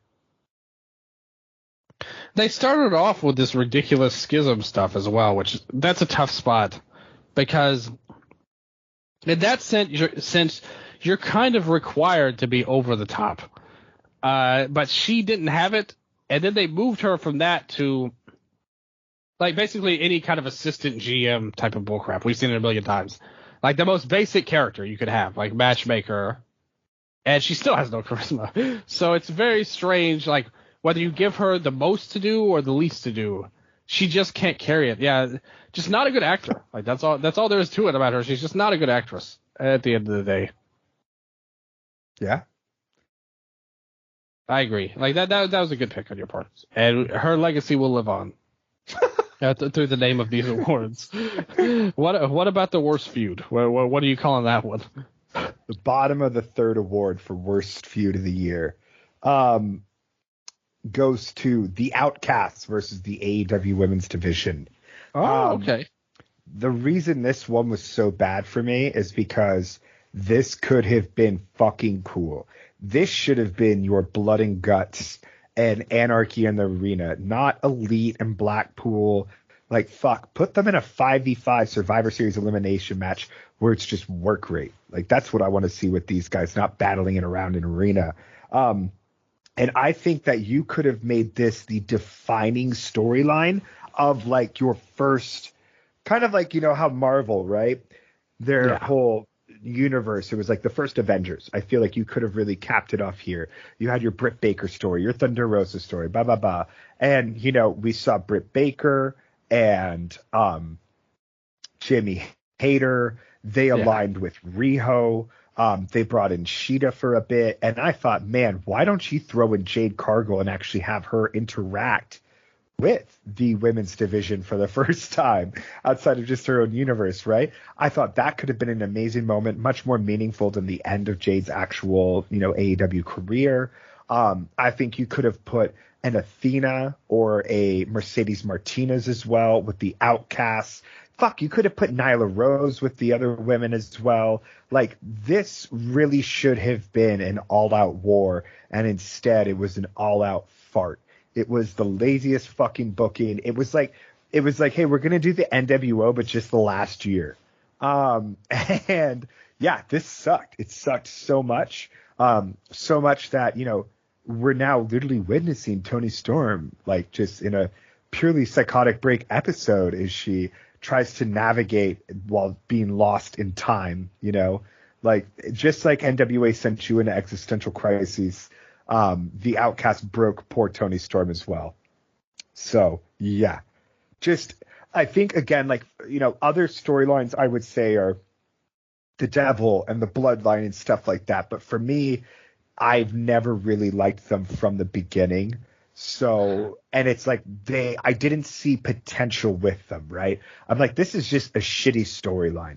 But I think what frustrated me with so much with the Outcast was just, it was the biggest example of the lack of real investment in the women's division.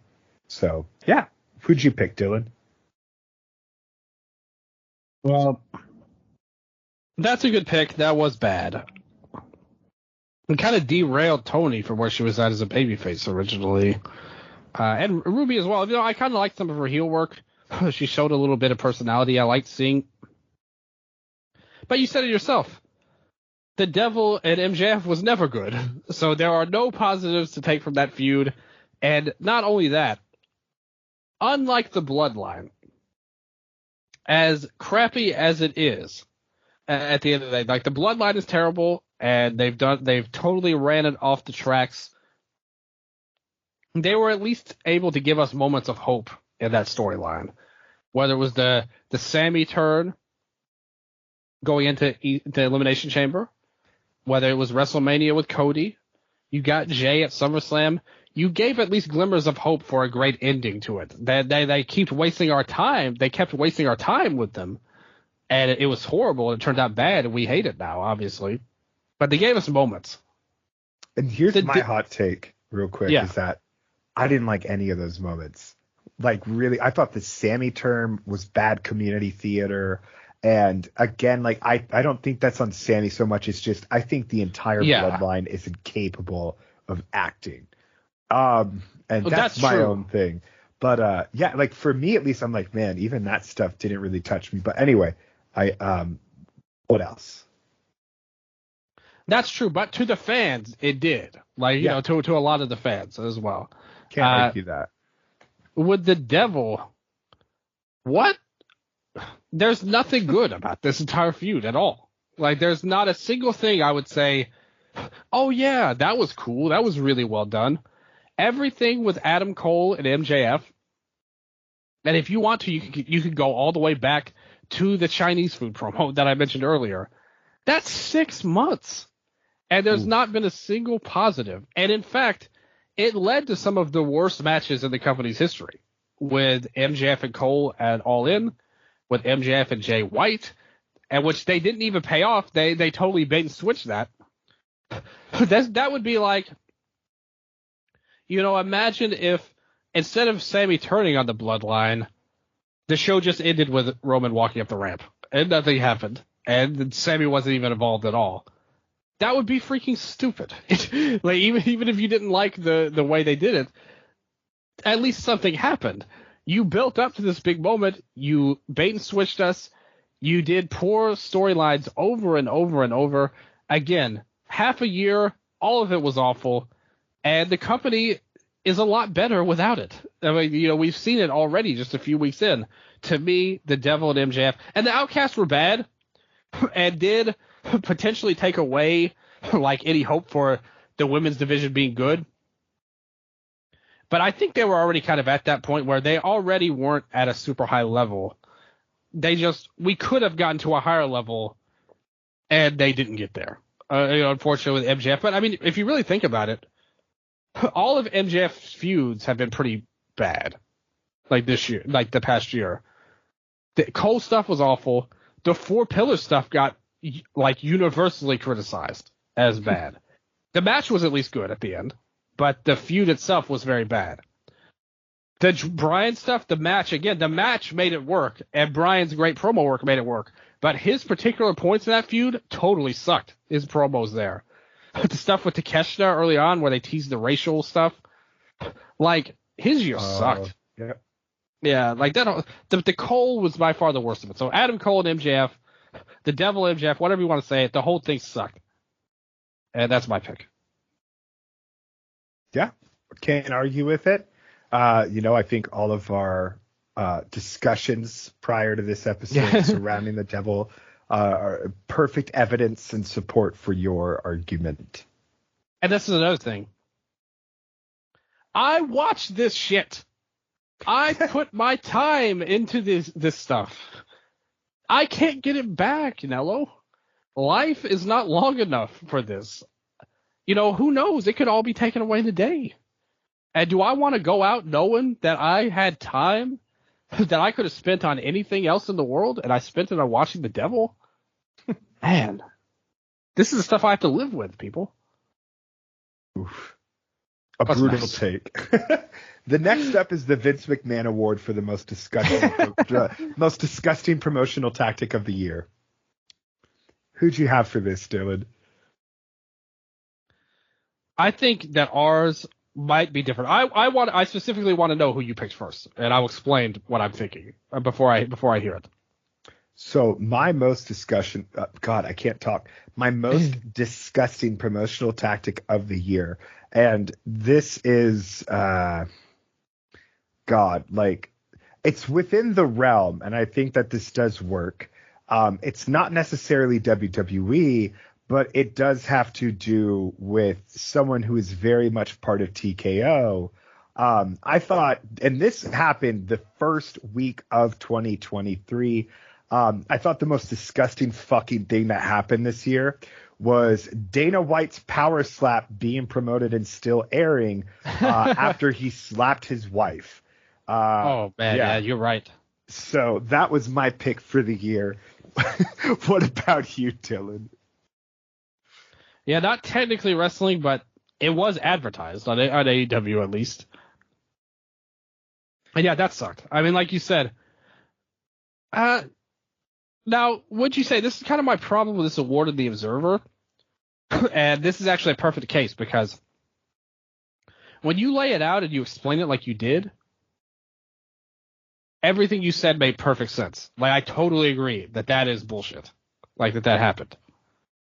But I also would say that was not necessarily a promotional tactic in and of itself. It's not like they hyped the show up saying, we've got the guy who slapped his wife, and now he's running the new show. Like, that's not how it was. It was a thing that happened in real life, certainly. But it's not like they used it to promote the show. It's just people knew that it happened, and it got so much bad publicity because of it. I guess it's more so because no, that's a very valid point.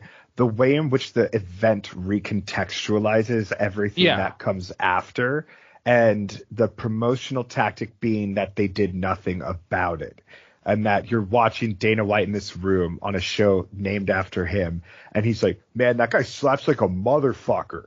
And he's just literally drooling over people slapping each other. So I guess, because I completely agree with what you said, is that, and it wasn't that the action they took on it necessarily so much as the obvious and blatant inaction, because I think that silence can speak just as much as well.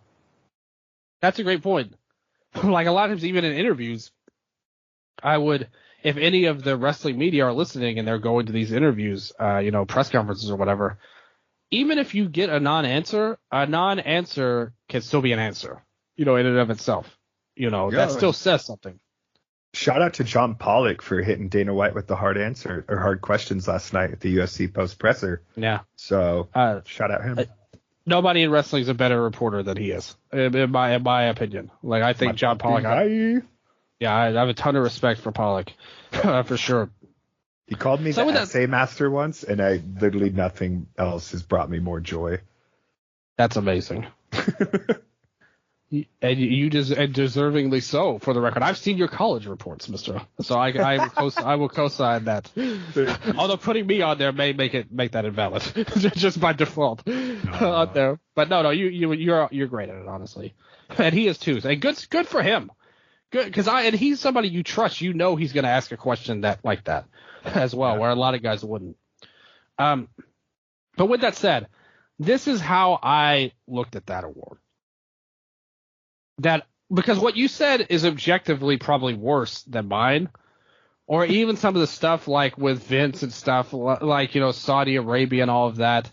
But I didn't look at that, like, those aren't promotional tactics per se. If anything, like, some of the stuff is stuff you got to try and hide. Like, you don't want people to know that stuff's happening. But I went with something that was blatantly on the show.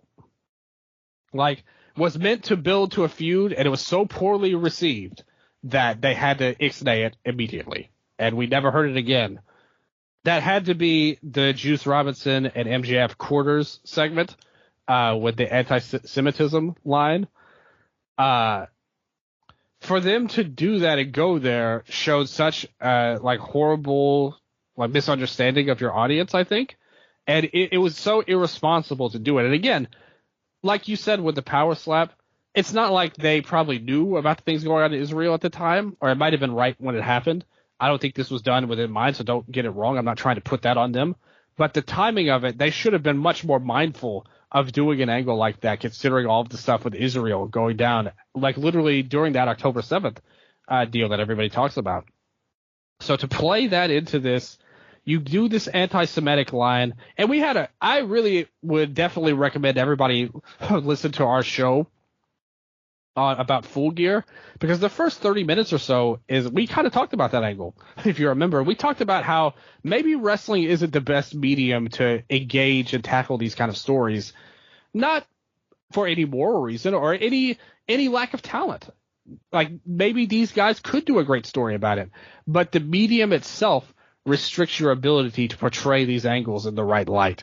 And I think this was a total fail, the Juice and MJF angle. And as I said, the day after, everybody hated it. And the way Juice did it, I know that you saw it on Twitter. And in some ways, again, that's a credit to his acting ability that it was so realistic.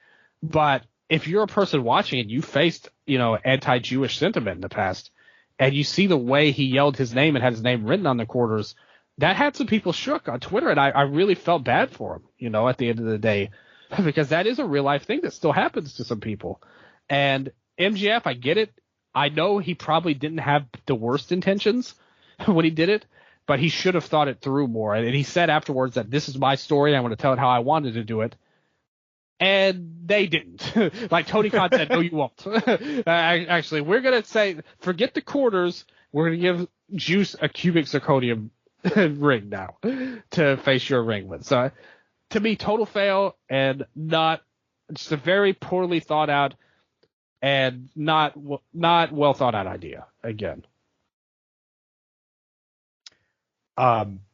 Yeah, again, great choice. It was a legitimate promotional tactic as well. Like on the show, they wanted to build to a match out of that.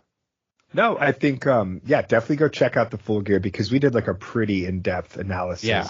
I'm not going to try to retread that here, but as a producer was one of the people I would trust most, honestly. Much like Pac with the interviewing, like that stuff, and your answers were very much the sign of a professional. I can only go by what I say and what I know in the wrestling world, and occasionally my own morals as well. But not that I'm trying to push anything on anybody, but I thought you especially did a great job of handling that whole discussion, because I think it's one that doesn't get talked about, and even in that angle, I think we approached it from a really unique and well done angle on your part, especially. Thank you. That's very kind to say. Yeah, it's not something that functions in wrestling. Alas, what is the next award? Worst tag team. The Fake Diesel and Fake Razor Worst Tag Team of the Year award. Okay. I like it. I like this. Who'd you have for this one? Hey, I was all inspired by your Giant Panda award.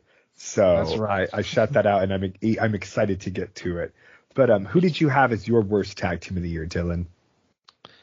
I gave them an honorable mention last week for the best tag team. There are just so few tag teams that I thought they were one of the best and also the worst at the same time. No.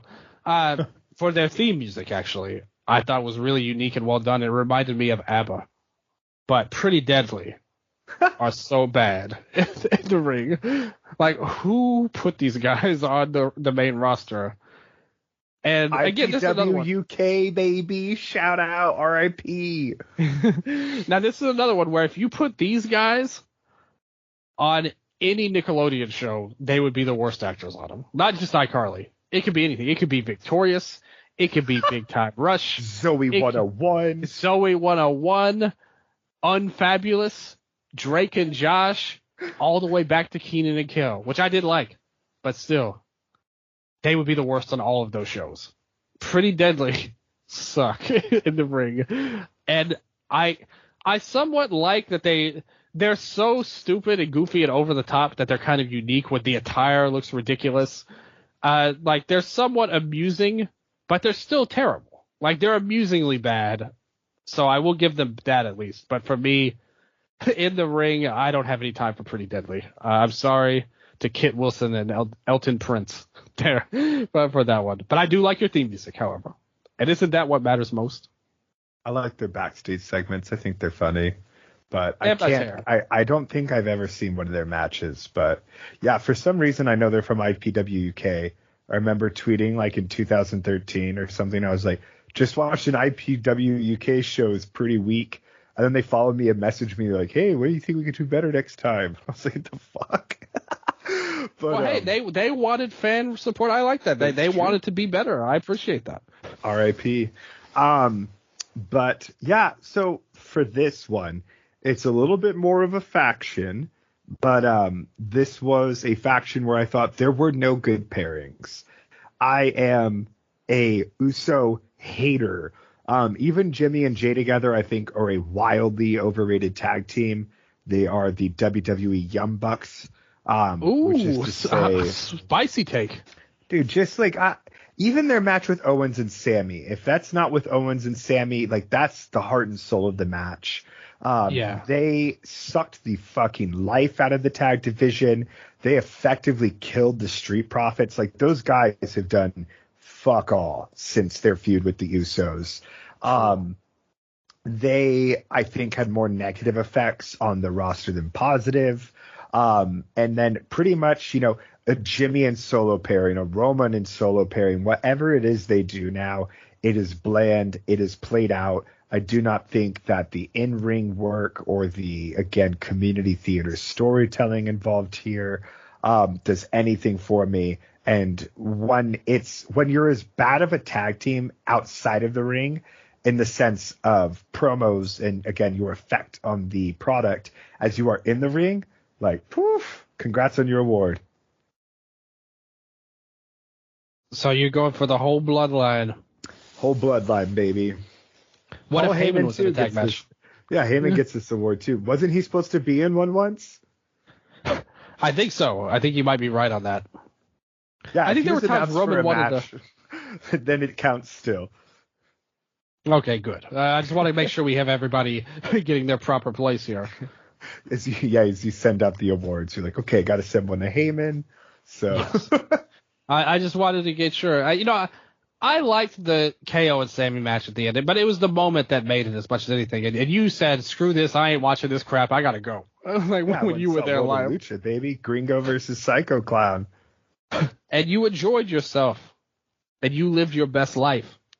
But And, the and many bloodline other sucks. people did at WrestleMania as well. So again, Good. you like what you like. So and The bloodline sucks though. Like I said, they had one or two good matches that I will give credit to. It's like Brock. Like, yeah, I like some of those Cody matches. I still don't need to see him all the time. At the end of the day, So I do not argue this award. I will go with Pretty Deadly myself as well. However, but now we're getting into some nitty gritty. We're in the top 5 right now of our awards. We got a few left. What is the worst show of the year in wrestling? all right. So this one was really hard because what was hard was a lot of the shows that had the worst matches of the year also had some pretty damn great matches.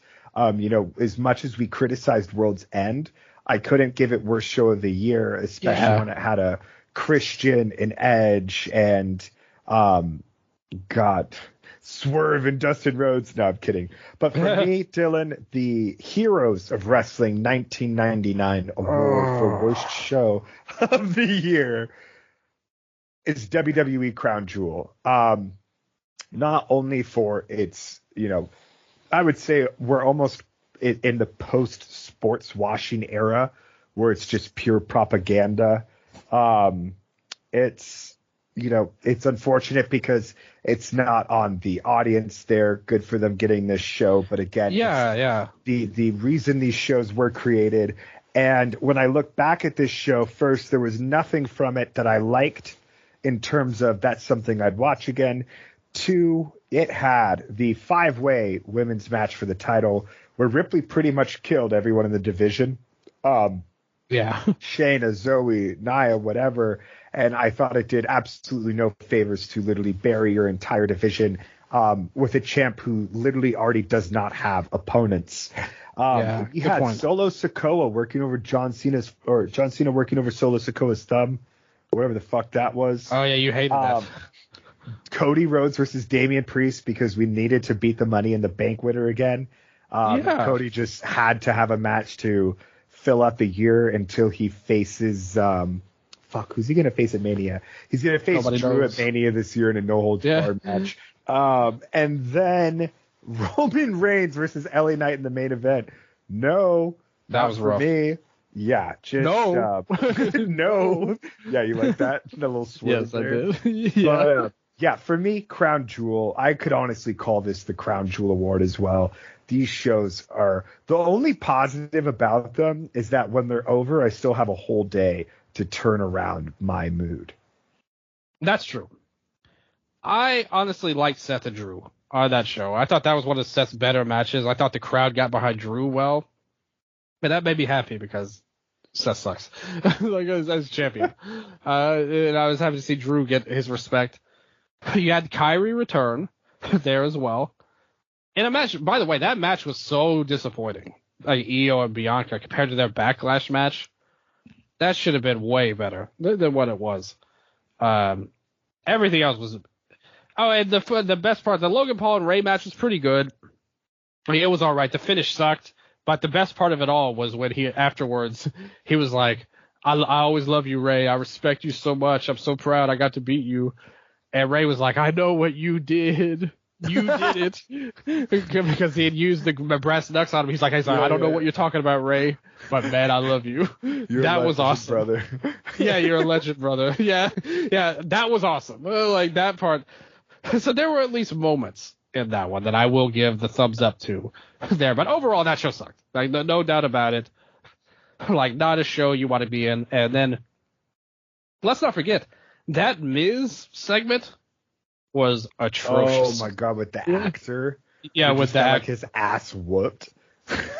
and then he hit he hit somehow a worst people's elbow than The Rock hit on Jinder Mahal. Yeah.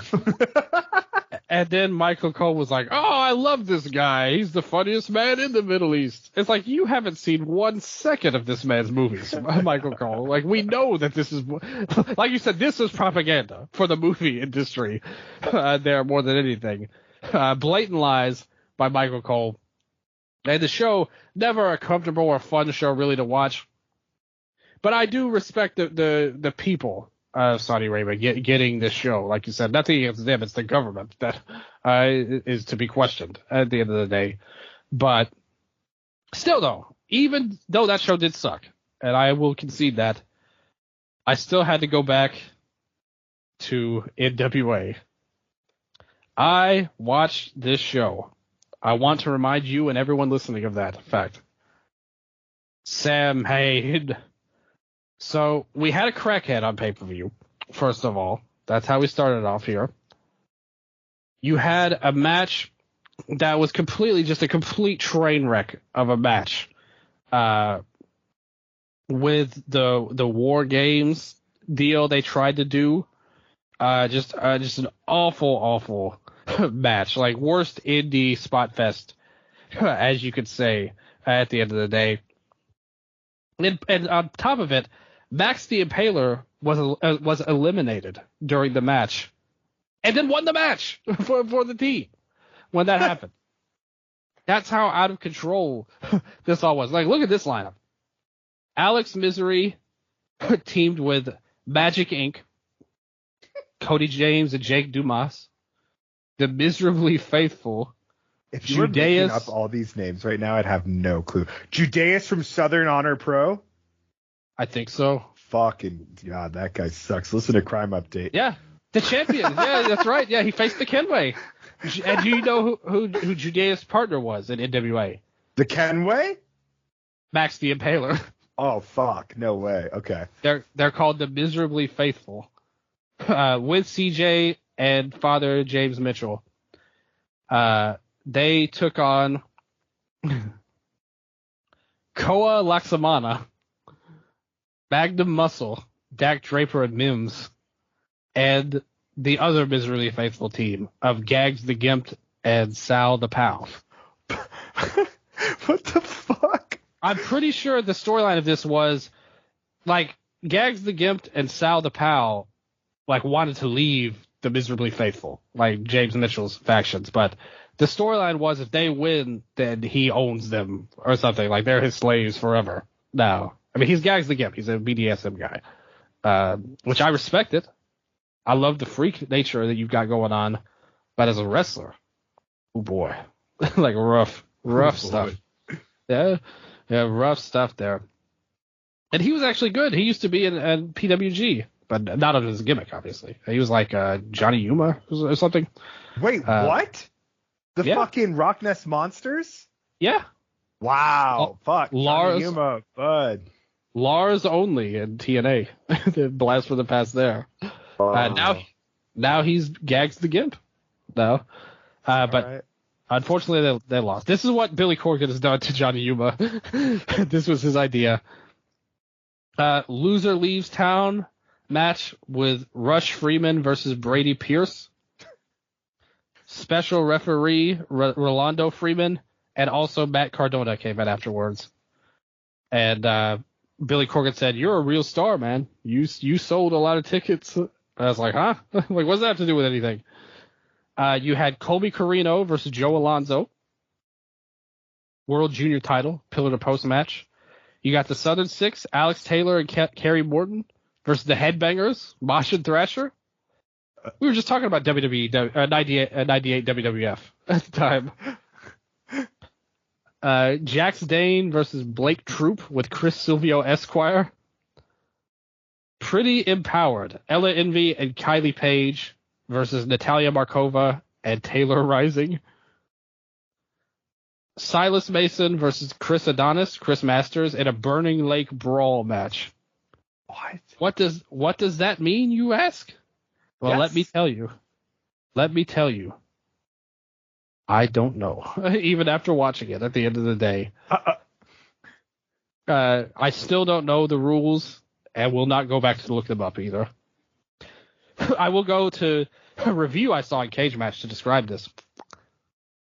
Shout out Benny Five Bellies for this.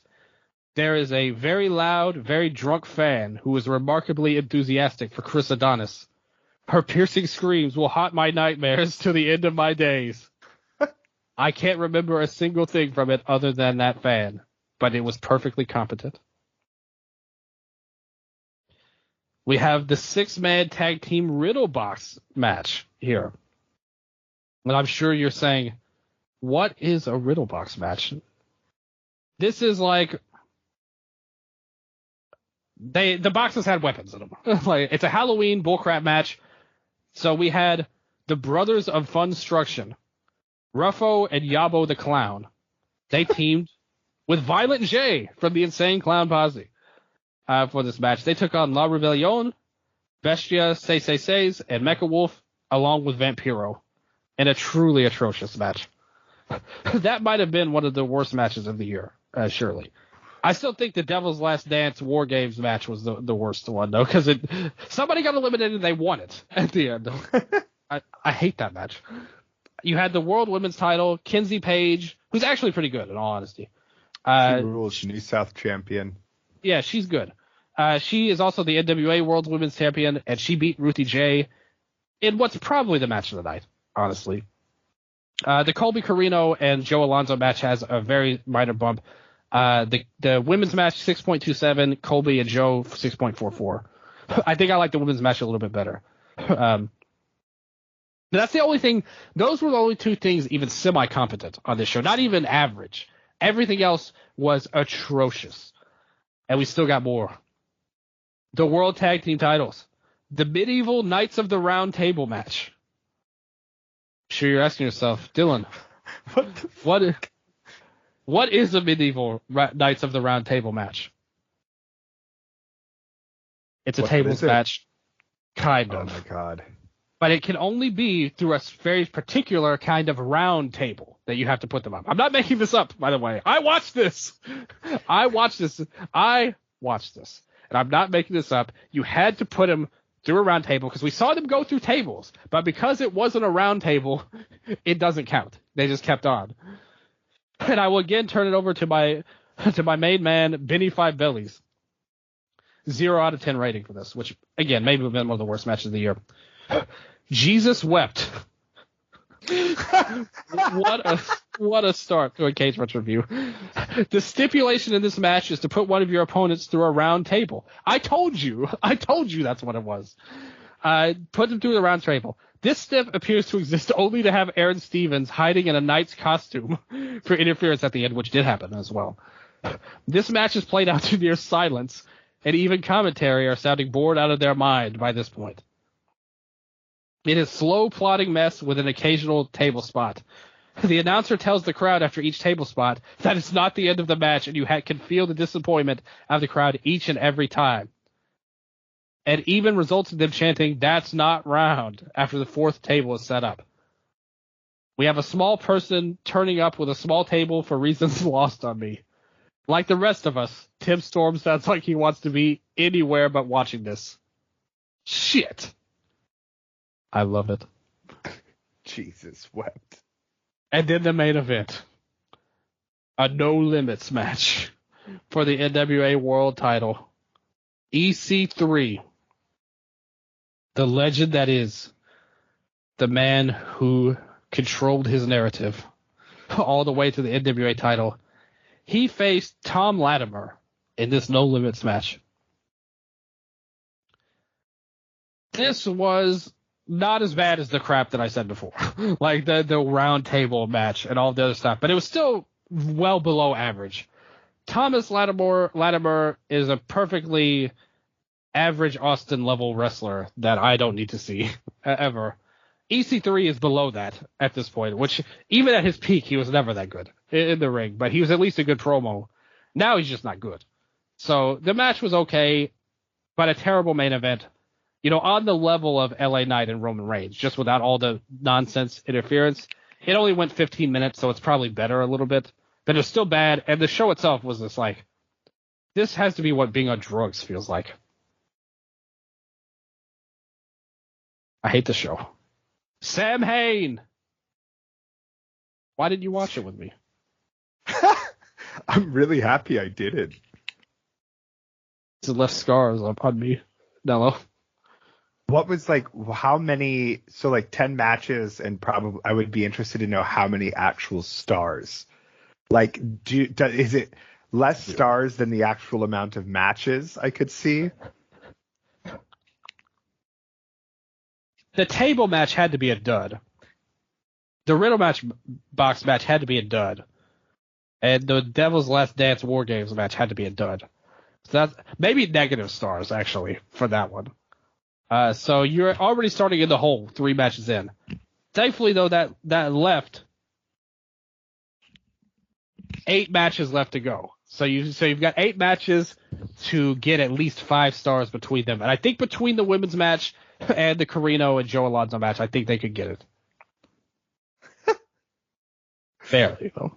Sam Hain.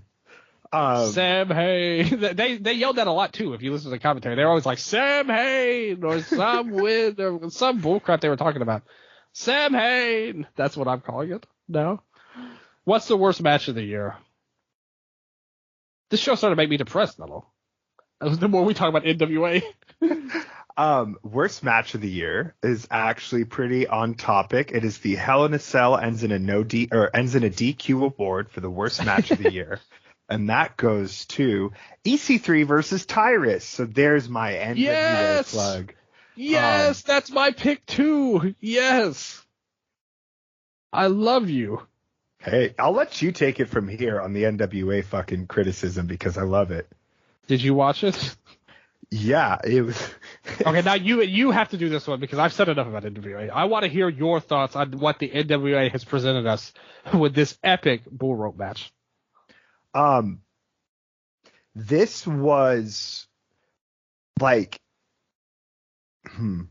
Tyrus has the in-ring ability, quickness, and athleticism of Ric Flair in his final match.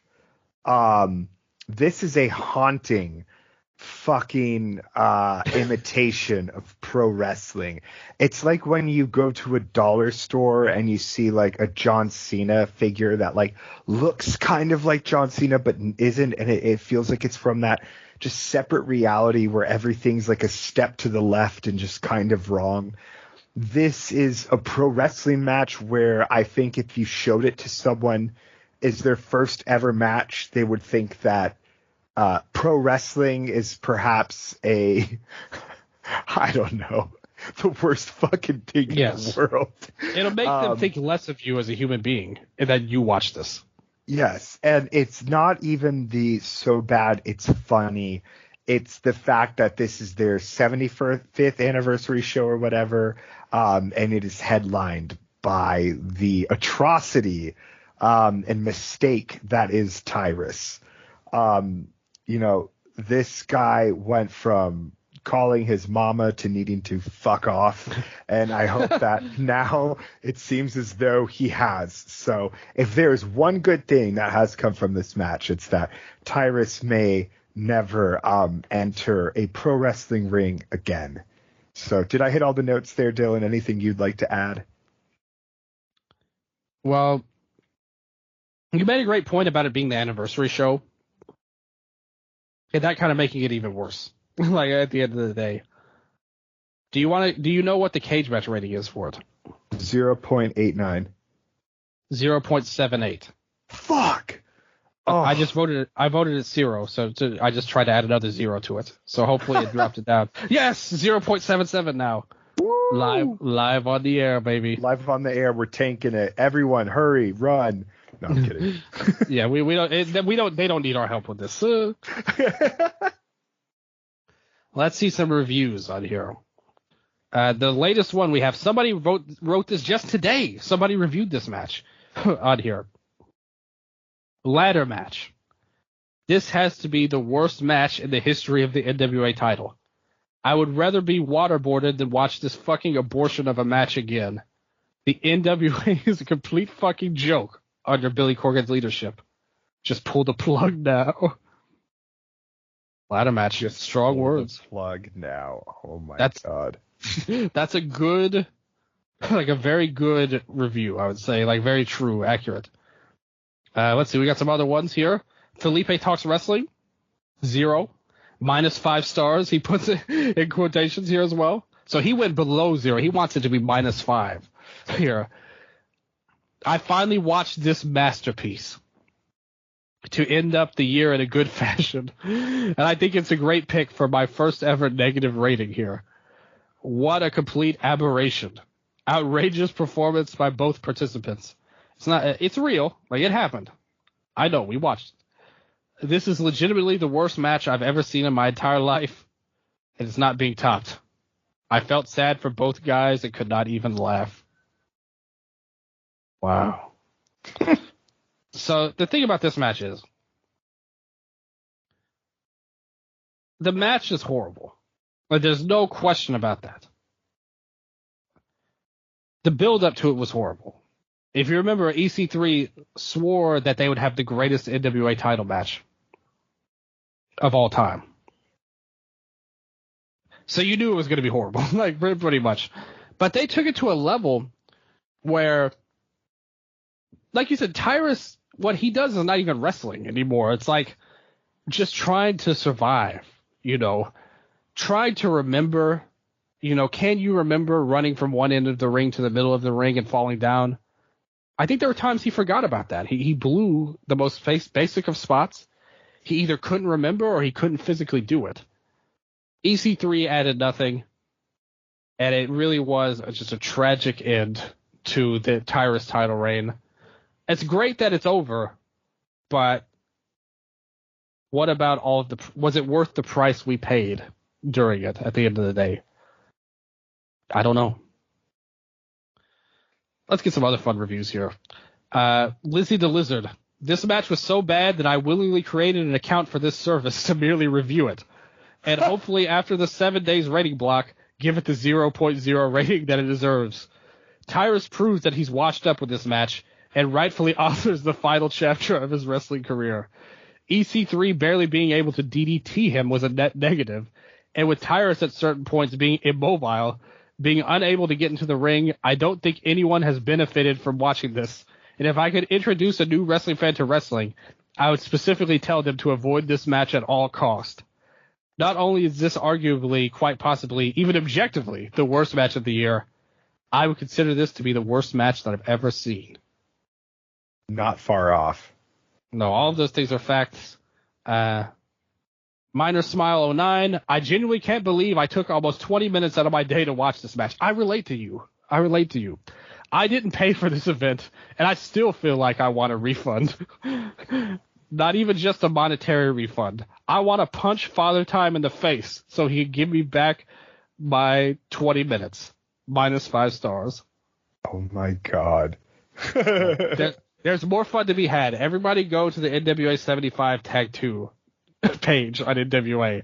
Click on. You don't have to review bomb it or anything. Just click on the rating. You got 51 votes, plenty of reviews.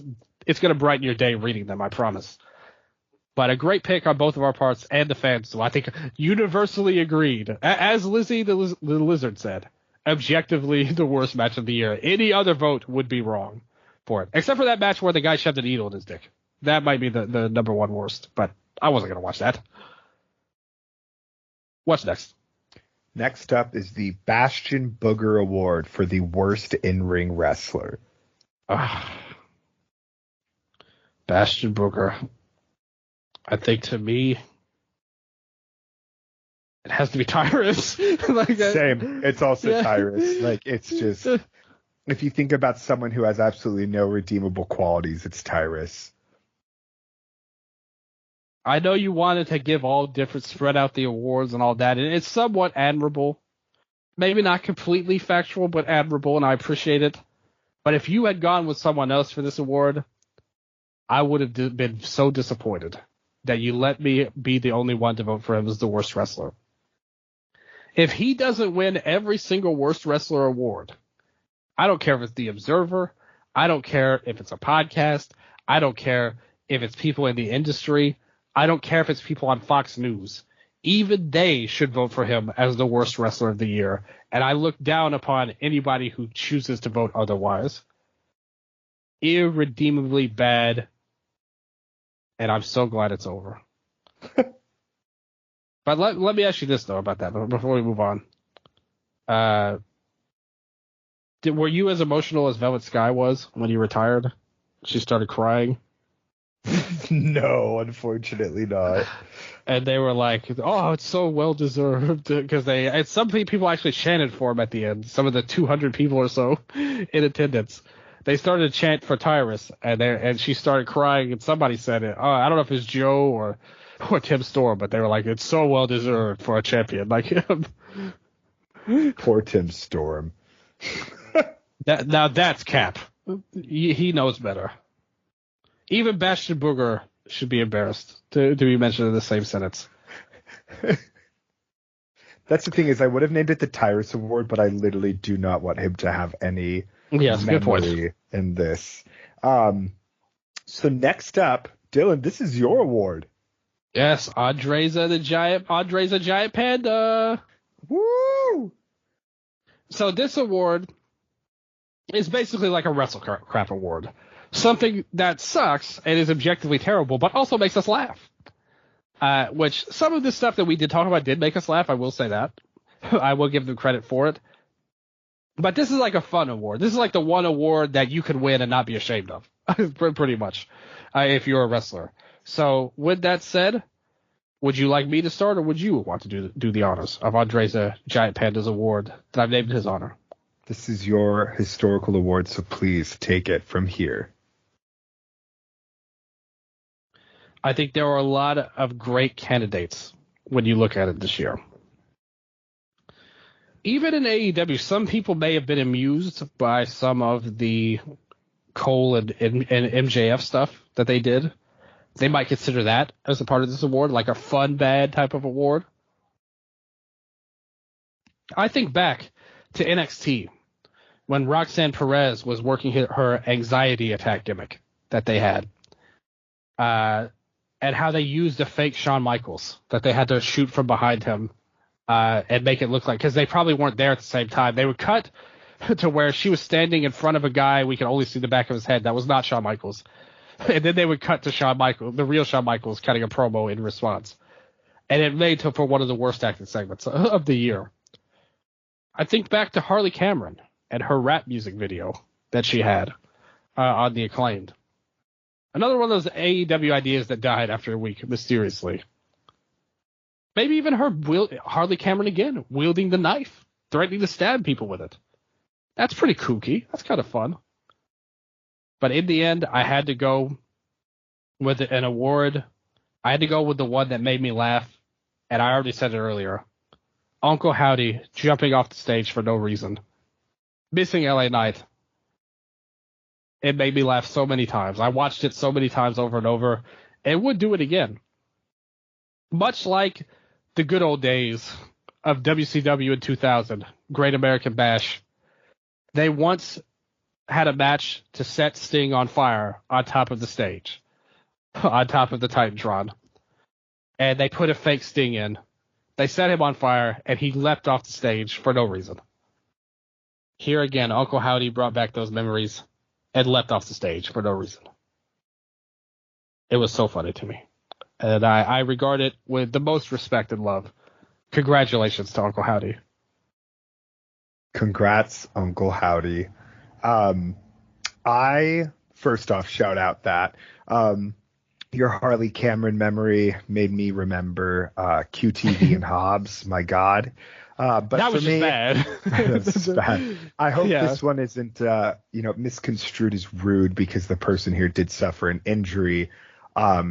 Because that person's Shane McMahon, and it's very okay to laugh at a hurt McMahon. Shane McMahon coming back at WrestleMania, tearing both quads, and Snoop Dogg having to save the segment by sucker punching The Miz. Just an absolute clusterfuck.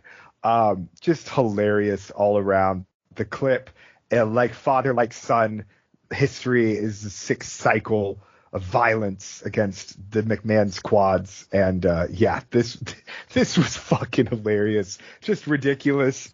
Like genuinely a worst case scenario moment that just played out on the biggest stage of them all. So yeah, it was made worse by the. Remember that the commentators were like, Shane's never looked better, and then immediately, yeah. It was. But you got to give it to Snoop, though. You got to give it to Snoop for his like ad-libbing abilities, like working that all out on the fly. Yeah, no, for me, that's part of it. That's what makes it so kooky and fun. Is just all aspects of it just really, really sealed it for me. What about your friends? What did they think watching that? So yeah, I had friends over to watch it, and everyone was honestly cracking up. We rewinded a few times, so. Oh, wait, did we? I think we were watching the clips from Reddit, actually, because I don't know if I can even rewind on Peacock. Anyway, that's all to say everyone had a good old laugh. Did you like Harley's rapping for the song she did? Honestly, when I saw that, I was like, okay, they did that. That was that's exactly it. It wasn't. That's why I didn't pick that. On paper, you had the chance to make something really memorable, but she was actually like, okay, like she wasn't that bad. You have to be truly terrible or actually really great.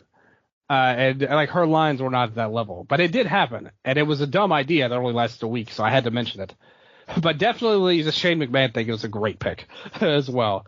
As the Uncle Howdy leap off the stage, just fun, stupid stuff that could only happen in wrestling. So we really enjoyed both of that. And now, the main event of the show, Nello. This is what all year has been building up to. The main event of the awards that Wrestle Update can bring to you all. Worst Wrestler of the Year. LVP. Least Valuable Player in Wrestling. Jon Moxley, Bryan Danielson, they were our picks for the MVP last week. You will not hear them on this award, nor should you. But with that said, do you have a name that you want to attach to this award? And since I went first on the last one, I will give you the chance to lead this one off for the main event. That's how much I trust you. Thank you.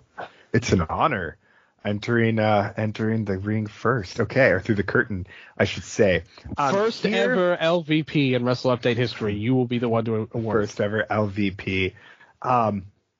Quite coincidentally, this LVP was very critical of some EVPs in the past. This man, to me, nearly ruined pro wrestling. He is a stain on the fabric of history of pro wrestling. I'm not going to go too into it because I feel like the name alone just tells you how big of a piece of shit he is. And that's CM Punk. Is my worst wrestler of the year. I don't care what kind of business this guy does. I think it's hilarious when Triple H at the post-show media scrum when he says, we're not, CM Punk isn't the same guy he was 10 years ago, and so am I. And I think John Pollock said it best himself, where he said, the simple fact of the matter is that none of us are concerned whether or not Phil Brooks is the same man he was 10 months ago, but rather whether or not he is the same man he was 2 months ago.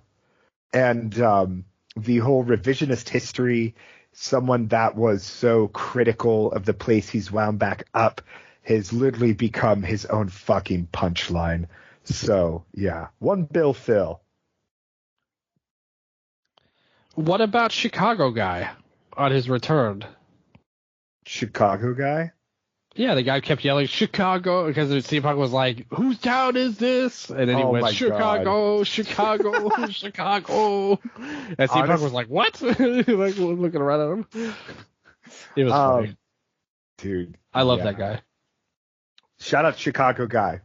Definitely not LVP.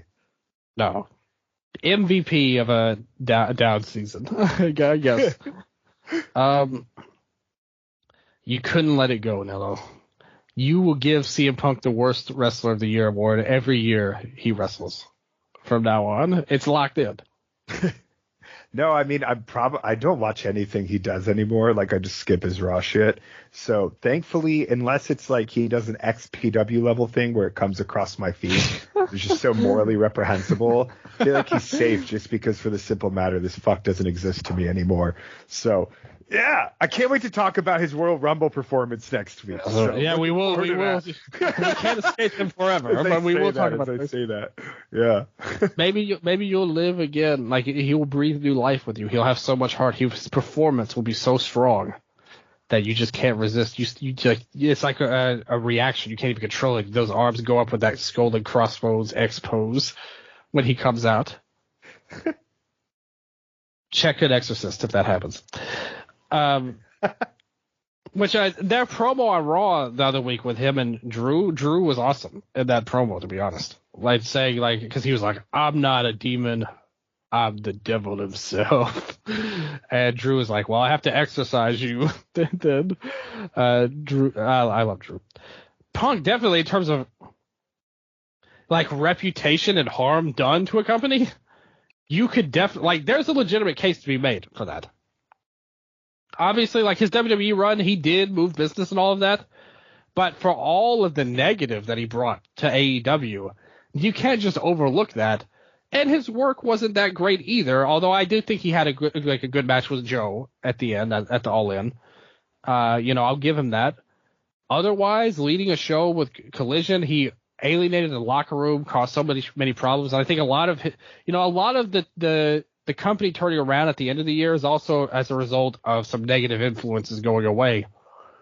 And I think at this point he's so checked out that he probably won't get into trouble anymore. He's gonna coast basically. But we'll see. Like if what happens when they tell him no is all I'll say about WWE. What happens if he doesn't get that WrestleMania main event spot? I think then we'll have a better grasp of where he's at now and who's changed and who hasn't changed. With that said, I cannot overlook the person I picked. Punk, for all of his many flaws, was only around a short amount of time in the grand scheme of things. He didn't have that many matches at the end of the day.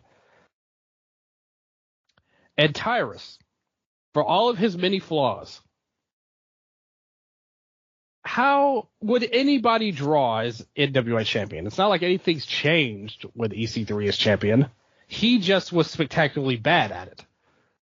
But I also think you could make an argument, at least, that they're so low that one singular person can't actually drag them down any further, even as bad as he may be.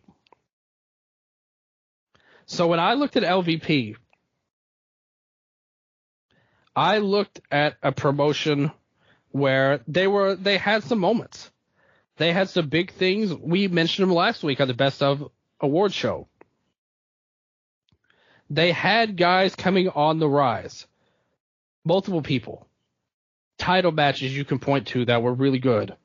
Shows that even impressed me, and I was against them totally.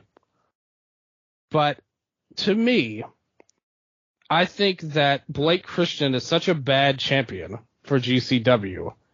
And coming off of the Masha run, which was a big moment and meant so much, to go down the route he's had, every match with this character he has, it's unbelievable because I know he's not that bad of a wrestler, but his mind is like poisoned for some reason. And it's led to this atrocious title reign that they've had in GCW. And if you look at it, he's defended it against a who's who of just awful workers as well. Do you know how many title defenses Blake Christian has had for the GCW World title to this date? 17. 30. Motherfucker, what? 30 defenses. Look at they just paired him up with Shane Mercer too. So now he has a heavy, which means that he's extending that title run to at least Spring Break. Yeah. I just think he's doing a terrible job as champion. And in a lot of ways, I think they think that too, because he's never in the main events of these shows that we watch. In fact, he's not even the semi-main event in a lot of these shows. he's fifth from the top, sixth from the top, fourth from the top, third if you're lucky. This guy is not world champion material. I don't know what makes them think he is, but I think if you had, and even when I started to get back into it when we did the show in August, and I gave them a fair spot, there were some guys on that show that I had kind of written off, and they really impressed me. There are some guys I hadn't really seen as much before, and they impressed me. And he's somebody I know is a decent worker. I'm not going to say he's great, but he's got athletic ability. He could be a dude. You could craft him into a passable worker at least. But everything he does just sucks. I don't like him at all. And I think as the champion, that's what makes him LVP to me.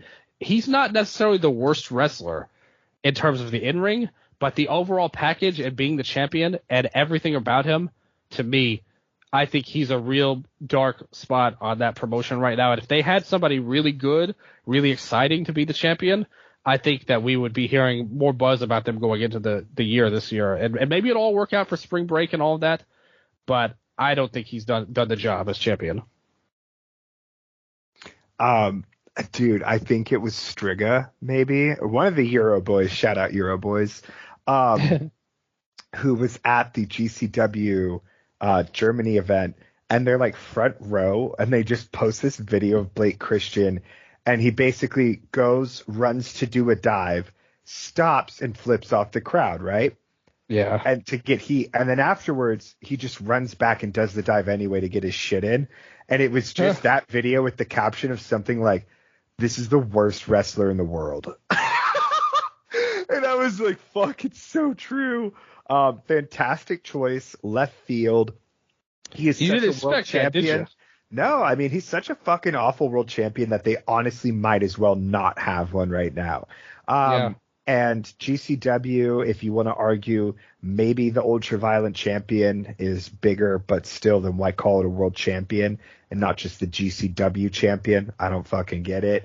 But congrats to Rina Yamashita for carrying the company this past year as the rightful world champion, while Blake Christian has been doing whatever he does in the matches that I absolutely love to skip. You are the smart one on the show, not watching NWA, not watching Blake Christian matches. I'm here to suffer alone and with a small but dedicated fan base that watches these shows. So thank you. First of all, to everybody who suffered through some of the stuff that we went through over the year. Nello, we did it. Worst of the year. We put it behind us. This was an exorcism in a lot of ways. I think we brought it back out of us. We took the evil, we put it behind us for good. Yeah, we healed trauma. We needed it. I think, especially the NWA with some of the stuff they were doing this year. But we went through everything. Hopefully you guys enjoyed it. All for good fun. Nothing personal to anybody. I hope Blake Christian comes out and has just a completely baller 2024 and just kills it with all kinds of great matches. And we can look at him, and maybe he'll have an award in the real awards next year. Maybe. I'm not expecting it. Dylan, I think we could end the show on a good note, but you don't have to lie, man. I said I hope it happens. Just kidding. I said I hope. On next year's best of. If Blake Christian does well enough this year to get a best of award, then I'll tattoo the fucking award on myself. Dear God, what have we wrought on this show? We're gonna need a real exorcist. No. So, with that said, I'm very proud of our work the last couple of episodes. Love Crime Update. Maybe one day that will inspire you to watch a Blake Christian match as well. Which may be criminal in and of itself, so some of his performances. But still, with that said, we've got everything out of the way. Do you have anything else you want to say, shutting the door on 2023 as we head into the Royal Rumble and everything that goes along with it? Excited for the Rumble simply because it is the Rumble. Great year, great 2023. Thank you again to all the listeners. Thank you, Dylan. And check out Crime Update if you want a deeper dive on indie pro wrestling in U.S. and sometimes we'll touch on some Canada stuff as well. Absolutely. I can't wait to see where you go with it.